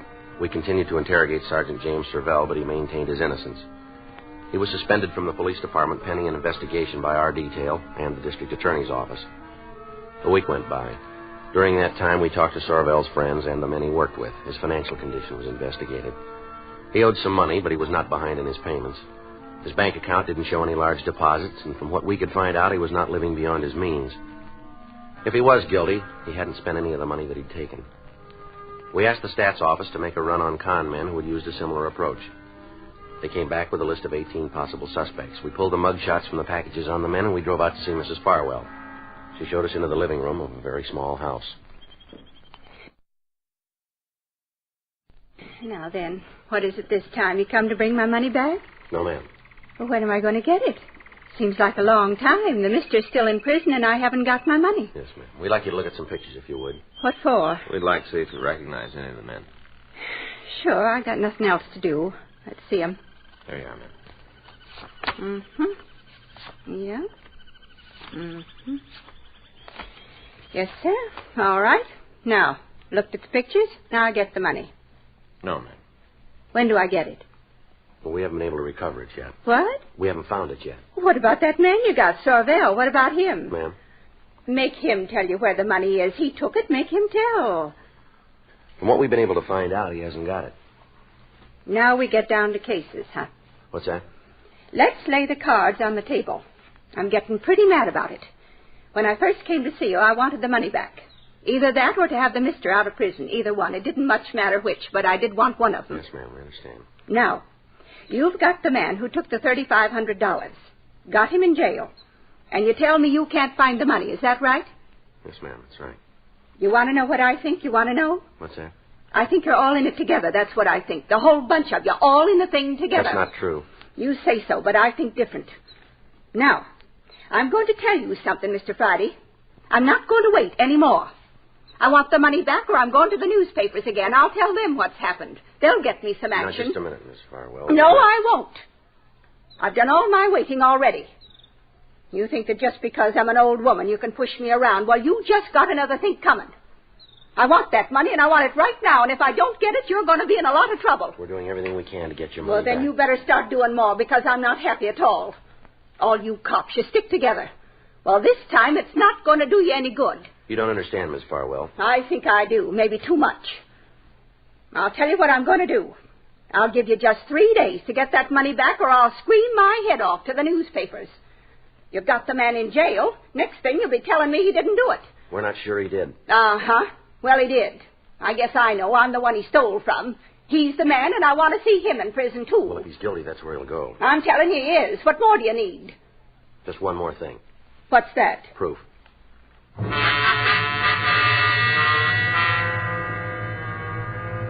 Frank and I went back to the office and met with Captain Fulton. We laid out the results of our investigation. According to what the victim had told us, we had the right man in custody. But according to the evidence we'd found, it was a case of mistaken identity. 2 days later, on Thursday, April 28th, we got a call from a bartender out on Vermont Avenue. Frank and I drove out to see him. Hi. I'd like to see Vince Elkhart. I'm him. What do you want? Police officers. It's Frank Smith. My name's Friday. Oh, yeah? Want to come back here? We can talk. Yeah, fine. All right, what do you want to see us about? I know I'm letting myself in for a lot of trouble. Anything you guys can do to help me out, I'd appreciate it. But I ain't asking for no special treatment. Well, now, suppose you tell us what it is. Well, night before last, a couple of kids came in. They sat at the bar, ordered a drink. Mm-hmm. Well, they looked kind of young, so I asked to see their ID. Playing it safe, you know. Go ahead. Well, they showed me their driver's licenses. I checked them. Looked all right to me. So I served them. Yeah? Guess it made them kind of embarrassed. They only had one and then shoved off. Mm-hmm. They was no sooner out of the place when this guy came up. Told me he wanted to talk. What about? Said the two kids were underage, minors. That I'd served them and the beef was on. Well, who was he? That's why I called you. Maybe I was wrong serving the kids. Maybe I did make a mistake, but I sure ain't going to stand for no shakedown. Not a penny's worth. This man tried it, did he? Sure. Told me if I paid off, he'd forget what he saw. Well, who is he? Cop. Name of Jim Servell.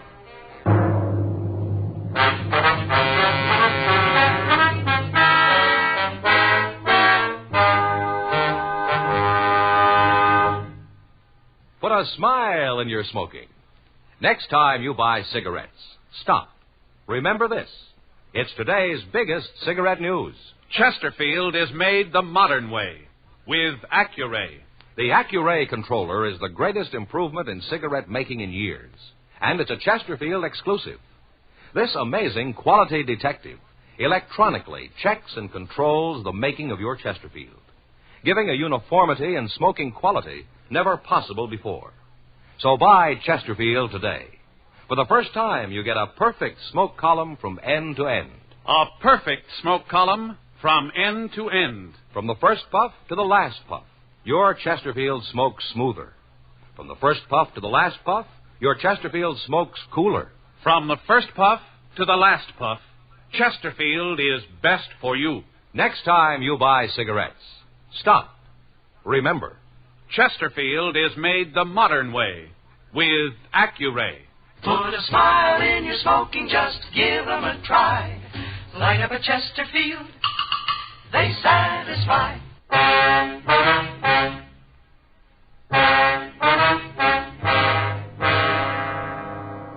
We got a description of the man who tried to blackmail Vince Elkhart. It matched Sergeant Jim Sorvell.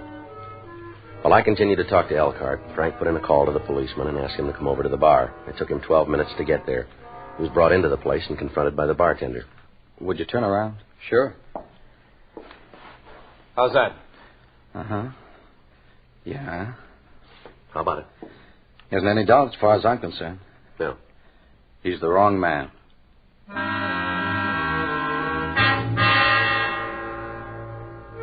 We made arrangements for Vince Elkhart, the bartender, to come down to the city hall and go through the mug books. He was unable to find a picture of the suspect. We contacted CII up in Sacramento and asked them to check their files. Thursday, 5:30 p.m., we returned to the bar. No. Come right down to it, I guess I should have known he wasn't a cop. Should have known it all along. Have you seen this fellow before? I'm not sure about that. Seems like I might have, but I can't be sure. Mm-hmm. We do a pretty good business in here. A lot of people. He might have been around, but I can't name a date or time. Mm. Was he with anybody the night he was in here, do you remember? I don't remember. Matter of fact, I don't even remember him coming in. Just all of a sudden, after the kids left, he was at the bar, tossing me the pitch. Mm-hmm. Really saddened me to think a cop would pull a stunt like that. Well, what'd you tell him when he asked you for the payoff? Said for him to get out of the place. That if he was going to make a pinch, to go ahead and do it, or else clear out. Did he leave? Yeah. Said I didn't give him any choice. Walked out. Hello. Yeah, that's right. Just a minute. Hey, Vince. Yeah? Catch the phone, will you? Yeah. Excuse me. Yeah, go right ahead. Sure, go ahead. Hello? Yeah, that's right. Who? Oh, yeah. Mm-hmm. I don't know. Yeah. No, I understand. Uh-huh. Well, it's nice of you.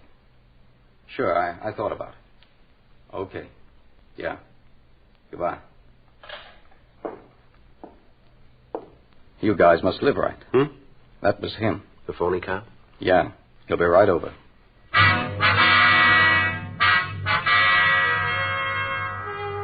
Frank and I took up positions in the back of the bar. 20 minutes later, the suspect walked in. Hi, Elkhart. Hello. Want to give me a Coke high? Sure. Looks like him. Mm-hmm. Well, it's sure been cold lately, huh? Yeah. Not doing much business. Slow night. Here's your drink. Thanks.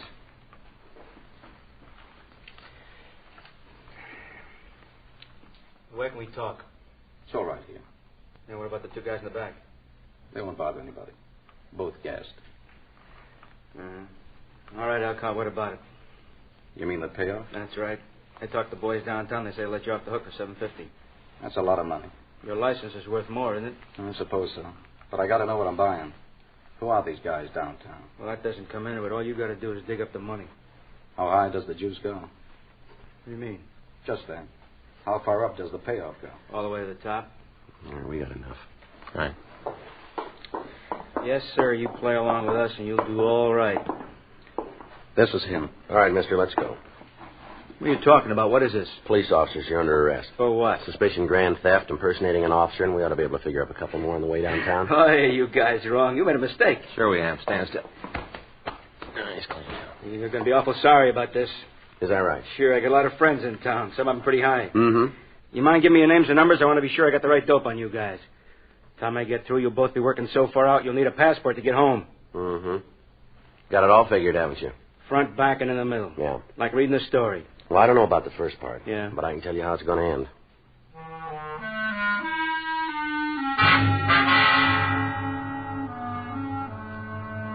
The suspect was taken down to the city hall. He refused to give us his name, and a thorough search of his person failed to turn up anything to aid in identifying him.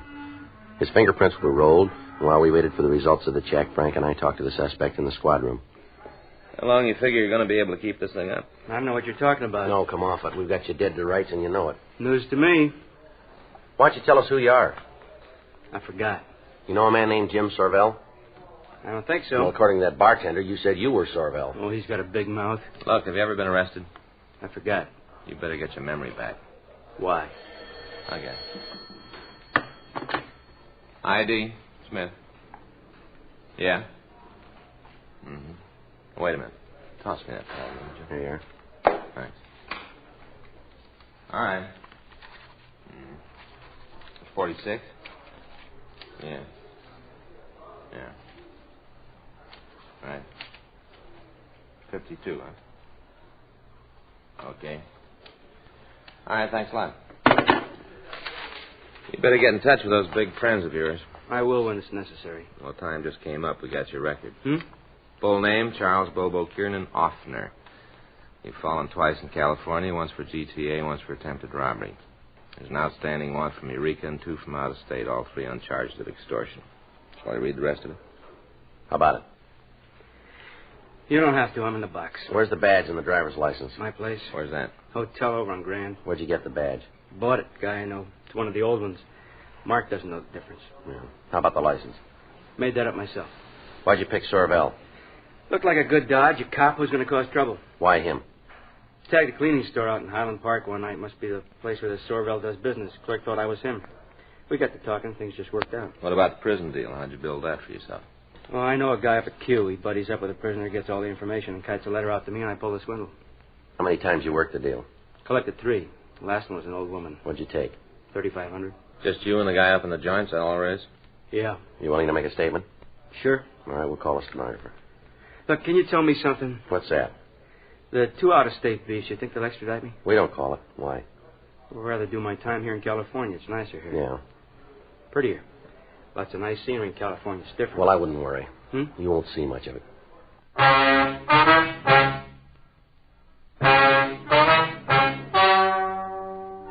The story you've just heard is true. The names were changed to protect the innocent. On July 28th, trial was held in Department 96, Superior Court of the State of California, in and for the County of Los Angeles. In a moment, the results of that trial. Now, here is our star, Jack Webb. Thank you, George Fenneman.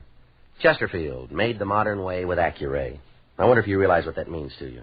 For the first time, you get a perfect smoke column in your cigarette. A smoother smoke. A cooler smoke than you've ever had before. To put a smile on your smoking, try 'em. Chesterfield.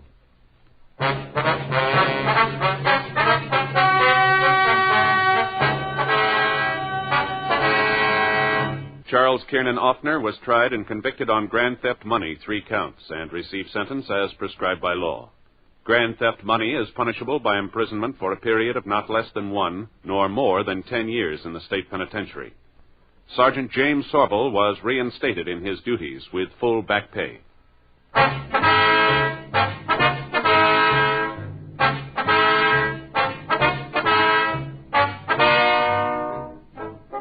You have just heard Dragnet, a series of authentic cases from official files.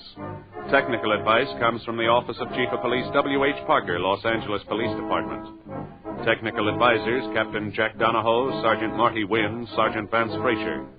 Heard tonight were Ben Alexander, Helen Klebe, Than Wyan, Herb Ellis, Jack Crucian. Script by John Robinson. Music by Walter Schumann. Hal Gibney speaking. Watch an entirely different Dragnet case history each week on your local NBC television station. Please check your newspapers for the day and time. Chesterfield has brought you Dragnet, transcribed from Los Angeles. This is it, L&M Filters. It stands out from all the rest. Miracle tip, much more flavor. L&M's got everything. It's the best. Yes, L&M's got everything. Superior taste, superior tobaccos, superior filter. It's the miracle tip, pure and white. Buy L&M, America's best filter tip cigarette. Hear Dragnet next week, same time, same station.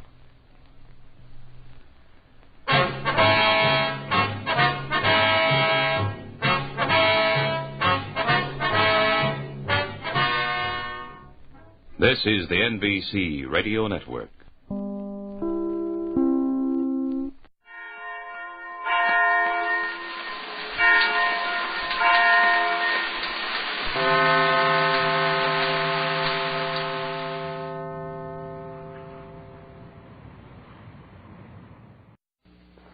Pat Novak, or higher.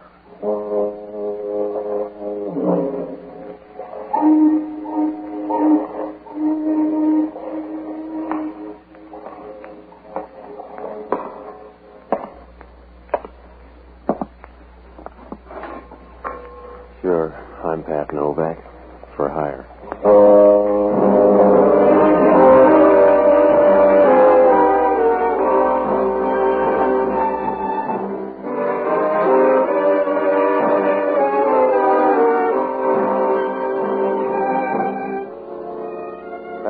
sign out in front of my office says, Pat Novak for hire.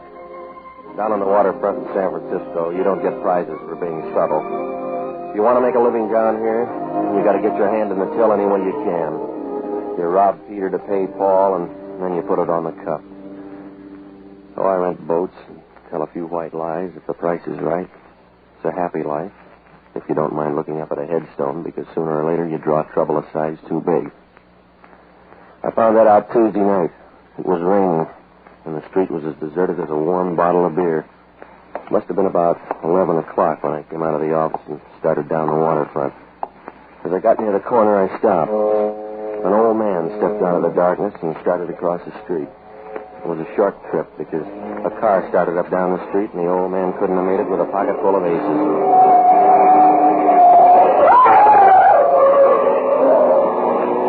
I started over to him. The car slowed down for a minute and then turned the corner and disappeared. As it passed under the streetlight, I caught a glimpse of the license plate in a dull, surprised way, the way you'd grab a feather out of an angel's wing. I bent over the old man and rolled him on his back. He didn't seem to be in pain. He was just an old man with the frightened look of a small boy in a storm, who was breathing hard as I cushioned his head. Please help me. Can you please help me? That's a big order, mister. I must talk to you. Well, if you've got any good quotes, you better get them off your chest fast. In my pocket. Inside my pocket. You please put your hand. Yeah. In here? Yeah. Sure. 2 envelopes. What about them? One is money for you. You have the other one? So far. The other one. Please keep sealed. And you will give it to John St. John? John St. John. Yeah. Well, where does he live? You don't understand. It's not... I want to tell you. You don't understand. He was right on that one. I didn't understand a thing, except he slipped out of my arms and stopped paying taxes. I dragged him over the side, and I went through his stuff. There was nothing there. No identification. Just a card with an address out on Haight Street. I opened the envelope, and $300 tumbled into my breast pocket. The other one was sealed. There was no name on it, but up in the corner there was some kind of marking. It looked like 2 crosses spliced together. There wasn't anything I could do for him except pray, and I owe some back dues. So I went back to my office and called police headquarters. I told them where the old man was, and then I checked in the phone book. There was no John St. John listed. Well, it wasn't going to be easy to find him, and I only had 2 leads, that license number and the address on Haight Street. So I looked up the only honest guy I know, an ex-doctor and a boozer by the name of Jocko Madigan. A good guy, but to him a hangover is the price of being sober. I finally found him singing in a Mason Street bar.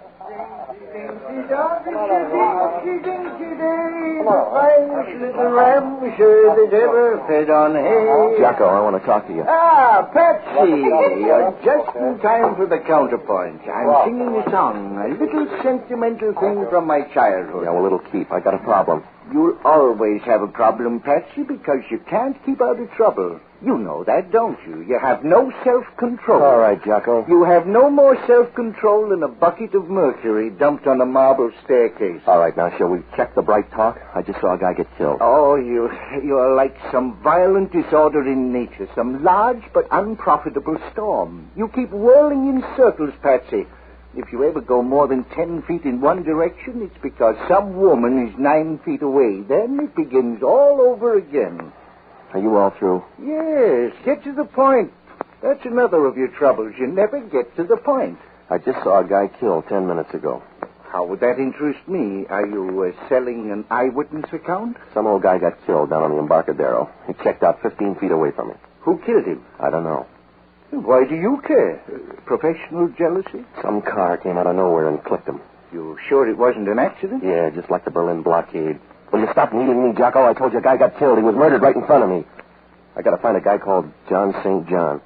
How, St. John? John St. John. I don't feel like vaudeville tonight, Jocko. The old man gave me $300 to deliver a letter, and I made him a promise. Well, you can break it now with only the slightest risk. I got the license number of the car. Now, I want you to hop down and look it up. And then check at headquarters to see if the guy's got a record, will you? I don't like policemen. They depress me. Check it. I gotta go out to Haight Street. What kind of neighborhood is it out there? Well, it's not exactly a neighborhood. It's more like an architectural afterthought, a lingering defense against the early California bear. All right. No speeches. Just check on that license plate, huh? Now, if I'm not at my place, try this address. Yes, that's always very interesting at this time of night. Good night, lover.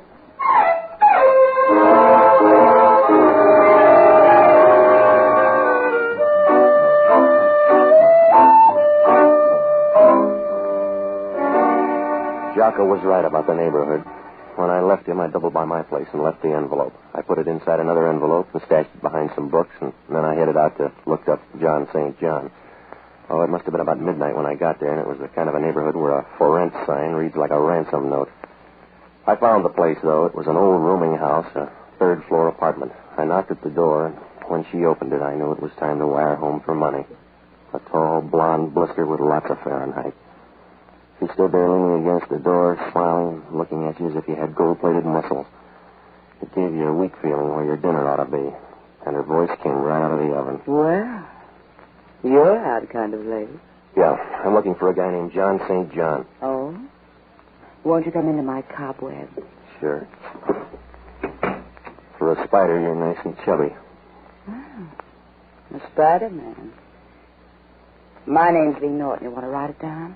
I'm Pat Novak. I'm looking for a guy named John St. John. You seem to be running a temperature on the subject. Sit down? Yeah, the couch will do. I'll bet you carry rainy nights in your pocket. All right, now let's get out of the woods, Angel. I'm looking for a guy. I know you're wearing out the past. I don't know a John St. John. A dead man was carrying around your address. He was? That seems rather futile. Yeah, an old guy about 60. He got killed crossing the street. He should have had a Boy Scout then. I don't know anything about him, Mr. Novak. Despite occasional temptations, I don't collect 60-year-old men. Well, he was looking around your address. Why? I don't know. Maybe he admired me from afar, like a sunset or something. No, he stopped admiring sunsets about 20 years ago. I see. What are you, the avenging angel? He gave me a sealed envelope. And you were supposed to give it to a man named John St. John. That's right. He gave me $300 to ease the pain. I forget that. You don't look like the charitable type. He was a nice old guy, so I'm going to find his boy. Maybe I could help you. But you got a clear, fast track. Let's see you go. Well, I told you I don't know John St. John, but I'll do this much. Yeah, I know. You're going to be big-hearted and offer to take that letter just in case you ever meet someone named John St. John. What? You brought along your crystal ball. Your hand's shaking, baby. Maybe it's the wind. You better hold it. You need a handrail, friend. Yeah? What are your plans? I'm open-minded about it. You're a nice Spider-Man. Yeah. The wind's getting a little worse, isn't it? Yeah. Wish you'd act a little more surprised, though. I'm not. When I walked in, I could see you had both arms broken. Did you pay the rent this month? Keep the kettle on. I'll only be a moment. Hello, Lee. If we're early, just give us a magazine. No, come on in. Well, just enough for some bridge. You're right. You're only gone for a moment. Who are your friends? Oh, now, don't sulk. Did they lock the manhole before they left home? His name's Novak. Yeah? That's a pretty name. It don't rhyme with anything, but it's pretty, huh, Joe? Yeah, it's all right. Let's have the letter, Novak. You got hold of a bad rumor, fella. The one I got's good. Let's have it. I don't want to strain your mind, Junior, but try to understand. I don't have a letter. Ask him again. Go on home, mister. You're not going to get anything out of me except a small tip. Now, if you're a good boy, I'll give you a nickel for your friend, too. All right, Joe. Hold him up. Yeah, just a minute. He's got a head of hair. Hold him up. All right, Mike, that's enough. That's enough. All right, baby. Don't look so sorry you can't have everything.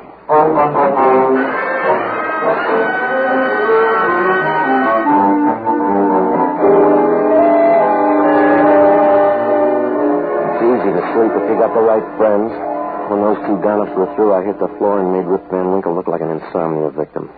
I didn't like the floor, but it was in better shape than my face. I don't know how long I was there, but it must have been a couple of hours. I rolled over once and tried to get up, but it was like trying to barbecue a cake of ice.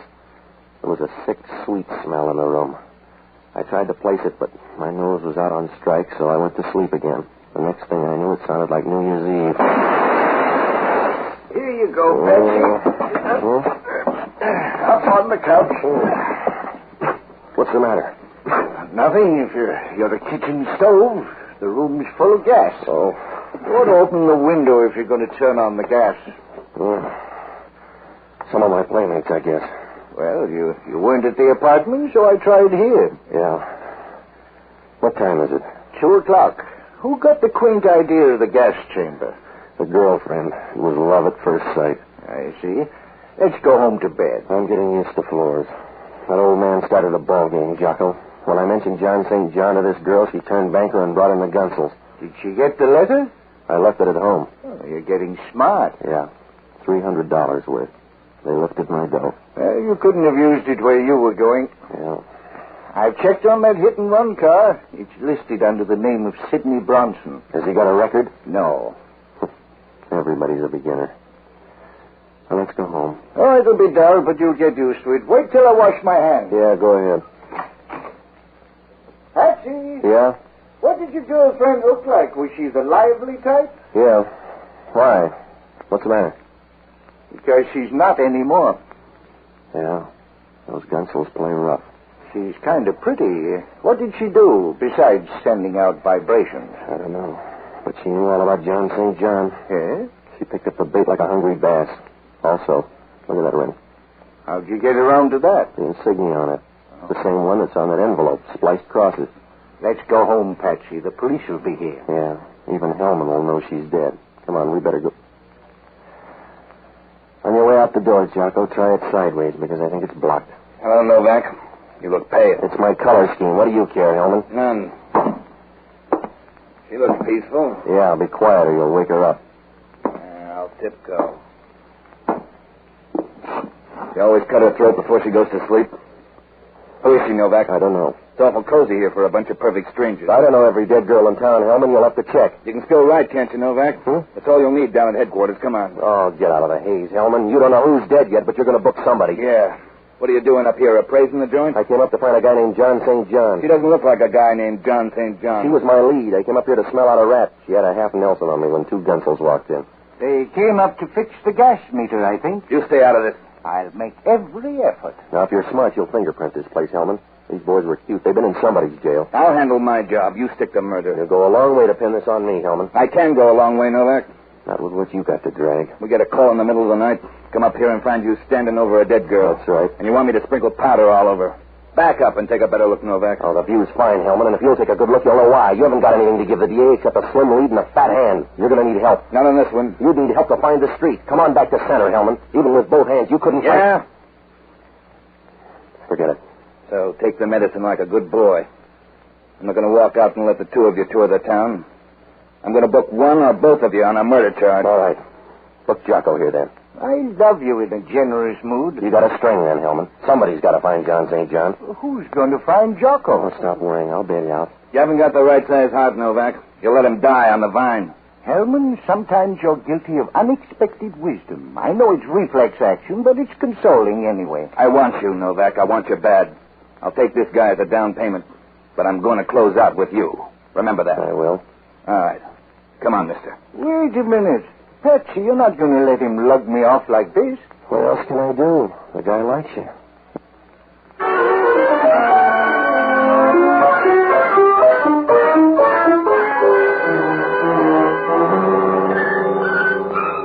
It was a bum curve to throw Jocko, but somebody had to dig us out of a hole. Jocko wasn't the boy. He can't shovel dirt with a bar rag. Well, I had no idea where to start. There were two murders, and they were both tied up with this John St. John. He didn't look like a good guy to know. Then there was that insignia, too. The one on the letter and the one on the girl's ring. Sure, it could be a coincidence, but that's what they said about Bluebeard. The only thing I could do was open that letter, so I went back to the apartment. I didn't have to turn on the light. They were running in pairs tonight. She was sitting there on the couch, proud of a pair of long silk legs and smiling like a guy who knows he's got $1 million in the bank. She was blonde, too. A little more lemon juice, maybe, but blonde anyway. She was nice and comfortable, and I got the idea she'd just signed a lease. Good evening. How do you do? Not very well so far. A sly remark, Mr. Novak? No, I'm just bringing you up to date. Your girlfriend's dead. Yes? Yeah. The gas jet's out in the kitchen. It is? I think that's supposed to be mysterious. You clear it up then. Find a name for yourself and a reason why you picked out my furniture. Oh? Do you mind my being here? I just want to know your name before I throw you out in the hall. Mr. Novak, I'll bet you're awfully slow when it comes to throwing somebody out in the hall. Not if they can bounce as well as I figure you can. When you do throw me out, throw the letter out, too. All right, now, I've already had a dress rehearsal. The answer's no. Well, at least I know where you stand. By the way, why are you standing? Please sit down. Yeah. Who's John St. John? Don't be redundant, Mr. Novak. Who is he? If you want that letter, you know him. Just shout. I'd like you better if you could. I don't need your vote. Who's John St. John? I don't know him. You want that letter because you collect stamps. I want it. And you'll have to take my word. I don't know John St. John. Is he worth breaking your heart over? Look, there's a good guy down in the clink sweating on a murder rap for me, so I want John St. John. You've got nice friends. Who's Sidney Bronson? How does that fit into the picture? This started with a waterfront corpse. The leftovers belonged to an old guy that was hit by a car. The car's registered in the name of Sidney Bronson. Mr. Novak, you seem so intense. It's a pity to waste it on random speculation. Now, look, I told you, lady, I got a friend in the jug. Loyalty's a nice trait. One of your nicest. Yeah. You're a pretty thing, Patsy. Let's don't get fooled by the rapper. I'll take a chance. Anybody ever brief you on trouble? Mm-hmm. You're hard to see that far away. Come on over into focus, Patsy. Yeah. You're pretty, Patsy. You look like you're on a bill of sale. I'm a gentle kind, Novak. I'd just like to break your ribs. Go ahead, I can get a brace. Come here. Yeah? What's on your mind? What you going to say when you find out about this gun? Huh? That's right, sweetheart. My finger isn't hollow. Back up and take a look at the gun. You got to that purse, huh? That's right. You've ruined my confidence. I'll give you a testimonial. In the meantime, I want the letter. You go after everything the same way. I want the letter. It's in the desk. Come on. Right here in the top of the door. All right. Go, stay away. I'm already here, lady. All right, now come on, stop the gun, sis. Let go of my arms now. That's your version. Let go of me. Let go of me.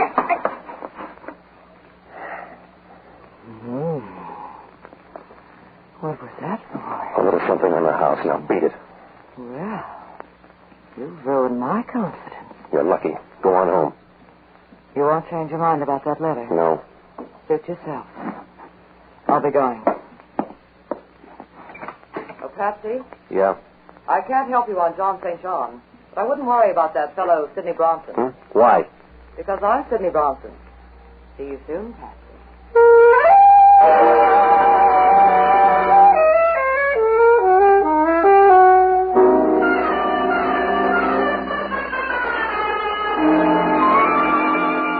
That one sink in for a minute, but it got about as far as my brain and ran out of gas. She wasn't driving that murder car. Otherwise, she wouldn't get that talkie. It began to look like a big, fat, well-fed double-cross, and John St. John was holding up his end. I had to find out what was in that letter, so I made tracks for the bookcase. All I could do was browse because the letter was gone. Whoever took it didn't even leave a tip. I thought of the girl, but that didn't make sense. And I thought of John St. John. That made lots of sense. Things didn't look rosy for me or Jocko. I was about to buy a file and bake a cake when the phone rang. Yeah. Hello, Novak. Oh, Hellman. The coroner got a report on that dead girl. She died at 12:30. That's pretty close. What's he got, a stopwatch? 15 minutes either way. Those fingerprints panned out, too. Yeah? A couple of L.A. strong-arm men. Well, that's new for L.A. You got a call out? We already picked them up. Your favorite's named Welcome Danglers. I could make a joke. I already got one. They're set up with a perfect alibi for 12:30. That means I killed the girl. Nobody's arguing. I got some more news. Yeah? I'm out at Seal Rock. You got the figure for it. We just found an envelope floating around the water. It's one of yours. You better come on out. You found an envelope, so what? So the envelope turns out to be in some guy's pocket. Come on out.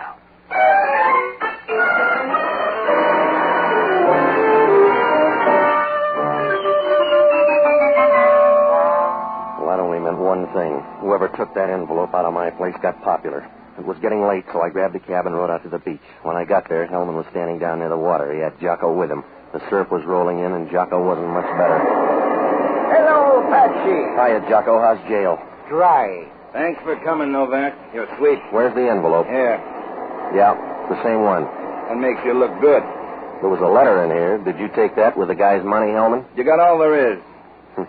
This guy on the beach is the third one. It's my opinion the case will solve itself. We're running out of people. Who is the guy? His name's Walter Avery. Here's his stuff. Yeah, what's left?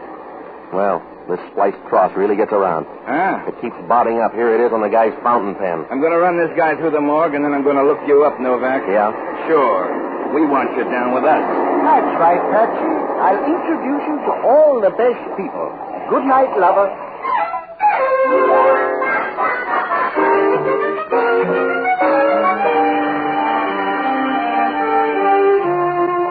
Well, it was close to 5, so I tagged by my place for some sleep. I tossed around like a fish on the living room rug. Hellman called about 9 to throw more dust in my eyes. He said one of the airlines had a passenger to Portland named Walter Avery. Just to make it tough, the guy made the 12 o'clock plane and got off at Portland. Well, I had left field all to myself. I got dressed and looked up Sidney Bronson's number. There was no answer, so I went over. The place was locked, and I looked up the janitor. He wasn't going to let me in, but it turned out his wife had a birthday coming up. Sidney's apartment was real high-powered. I don't know where she got the dough, but I knew I wasn't going to find a tin cup and pencil. What I found was lots better. A card with that same insignia, a spliced cross. The card said Bellcrest Sanitarium, and down in the corner there was a guy's name, Dr. Emil Schoenig, psychiatrist. Vienna without the walls. The Bellcrest Sanitarium was down near San Carlos, so I borrowed a new Nash from a guy I know and headed down that way. Everything was fine until I got in the front door. They didn't even let me register.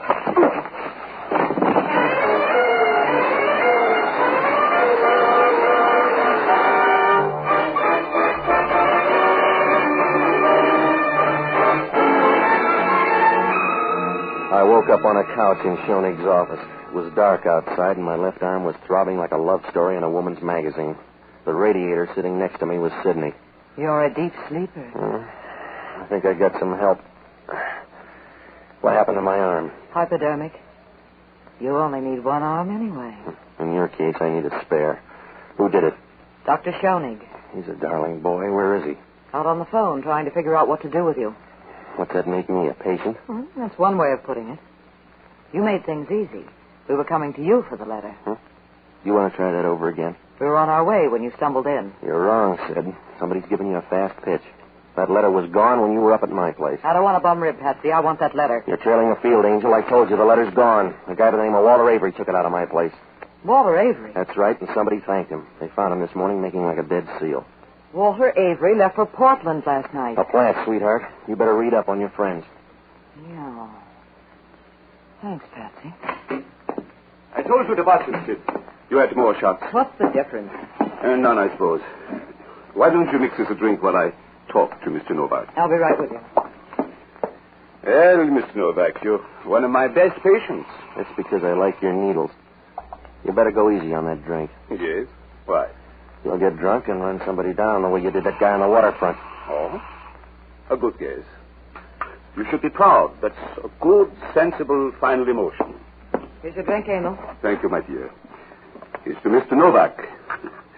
Sorry there's no drink for you, Mr. Novak. You probably will be. Huh? Forget it. Emil, I talked to Mr. Novak before you came in. He thinks you're a heel. He does. So do I. Oh, I can stand it. He told me about Walter Avery. I'm sorry about that. Walter got that letter. You killed him and took it. I was supposed to blunder around till you got rid of me, too. That's a bum joke, Emil. You're getting hysterical. With laughter, Emil. You put one of your boys on that plane. Only Novak aired the wash too fast. Suppose I did. Somebody ought to bring you up to date, Sidney. You've been hanging on too long. The free ride's over.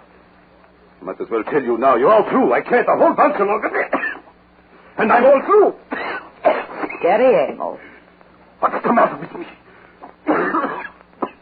What's the matter with me, Sid? Give him a hand, Novak. He just had a bad drink. You wouldn't do that, Sid. I'm full of surprises.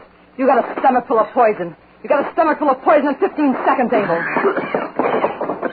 Put down that gun, Emil. I want you to, Sid. Please, Emil, put down the gun. I will stop. It's tough.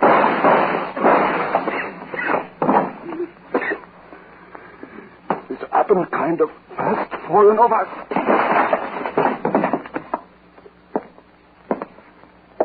What's the noise, huh, Patsy? Yeah. I'll get you a pillow. I'd rather have your lap. You get mercy, not love, baby. Thanks for small favors. How do I look? Not so good. That was the 3-2 pitch. Yeah, I had it coming up. I'll tell you about John St. John. I know. There was no such guy. That's right. It was the name of the group. Those spliced crosses? Yes. Found out a little late. It's always that way. That's the way I found out about you. Yeah? Had a funny hunch about you and me. I found out a little late. But I know now, Patsy. Does that help?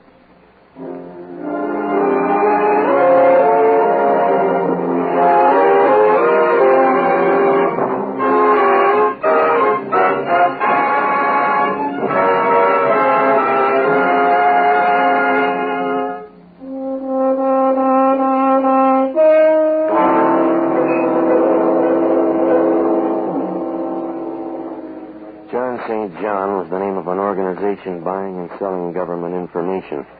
That old man tried to tell me, but he checked out too fast. I began to figure something like that when those spliced crosses started showing up. Schoenig killed the old man in Sidney's car.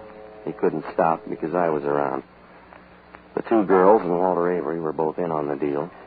Schoenig knew who I was when he saw me go into my office. He tailed me to my place and left Avery there to look for the letter. He killed that girl up in the rooming house, and then he found out she didn't have the letter. When Avery showed up, he took it away from him and threw him to the fish. Schoenig was trying to shake Sidney by sending her up to my place after he had the letter. The scheme went haywire when I showed up at the sanitarium.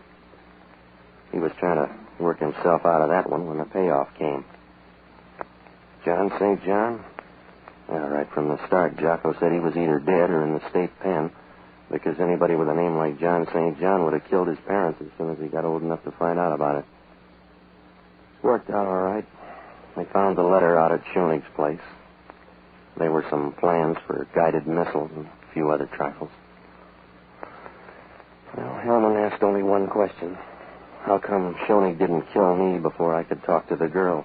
Well, it's always that way with a guy who commits murder. Either he goes too far or he doesn't go far enough.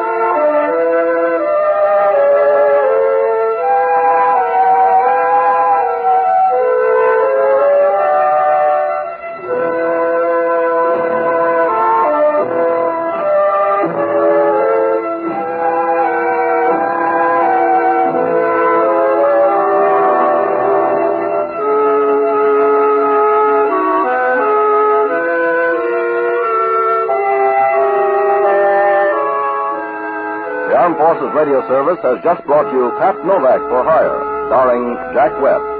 Pat Novak is produced by William P. Russo. Jocko Madigan is played by Tudor Owen. Inspector Hellman is played by Raymond Burr. Music was composed and conducted by Basil Adams. Be with us again next week when over most of these same stations we'll bring you Pat Novak for Hire.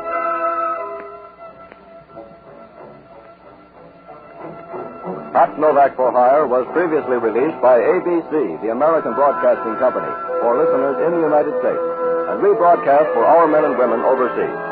This is the United States Armed Forces Radio Service, the voice of information and education.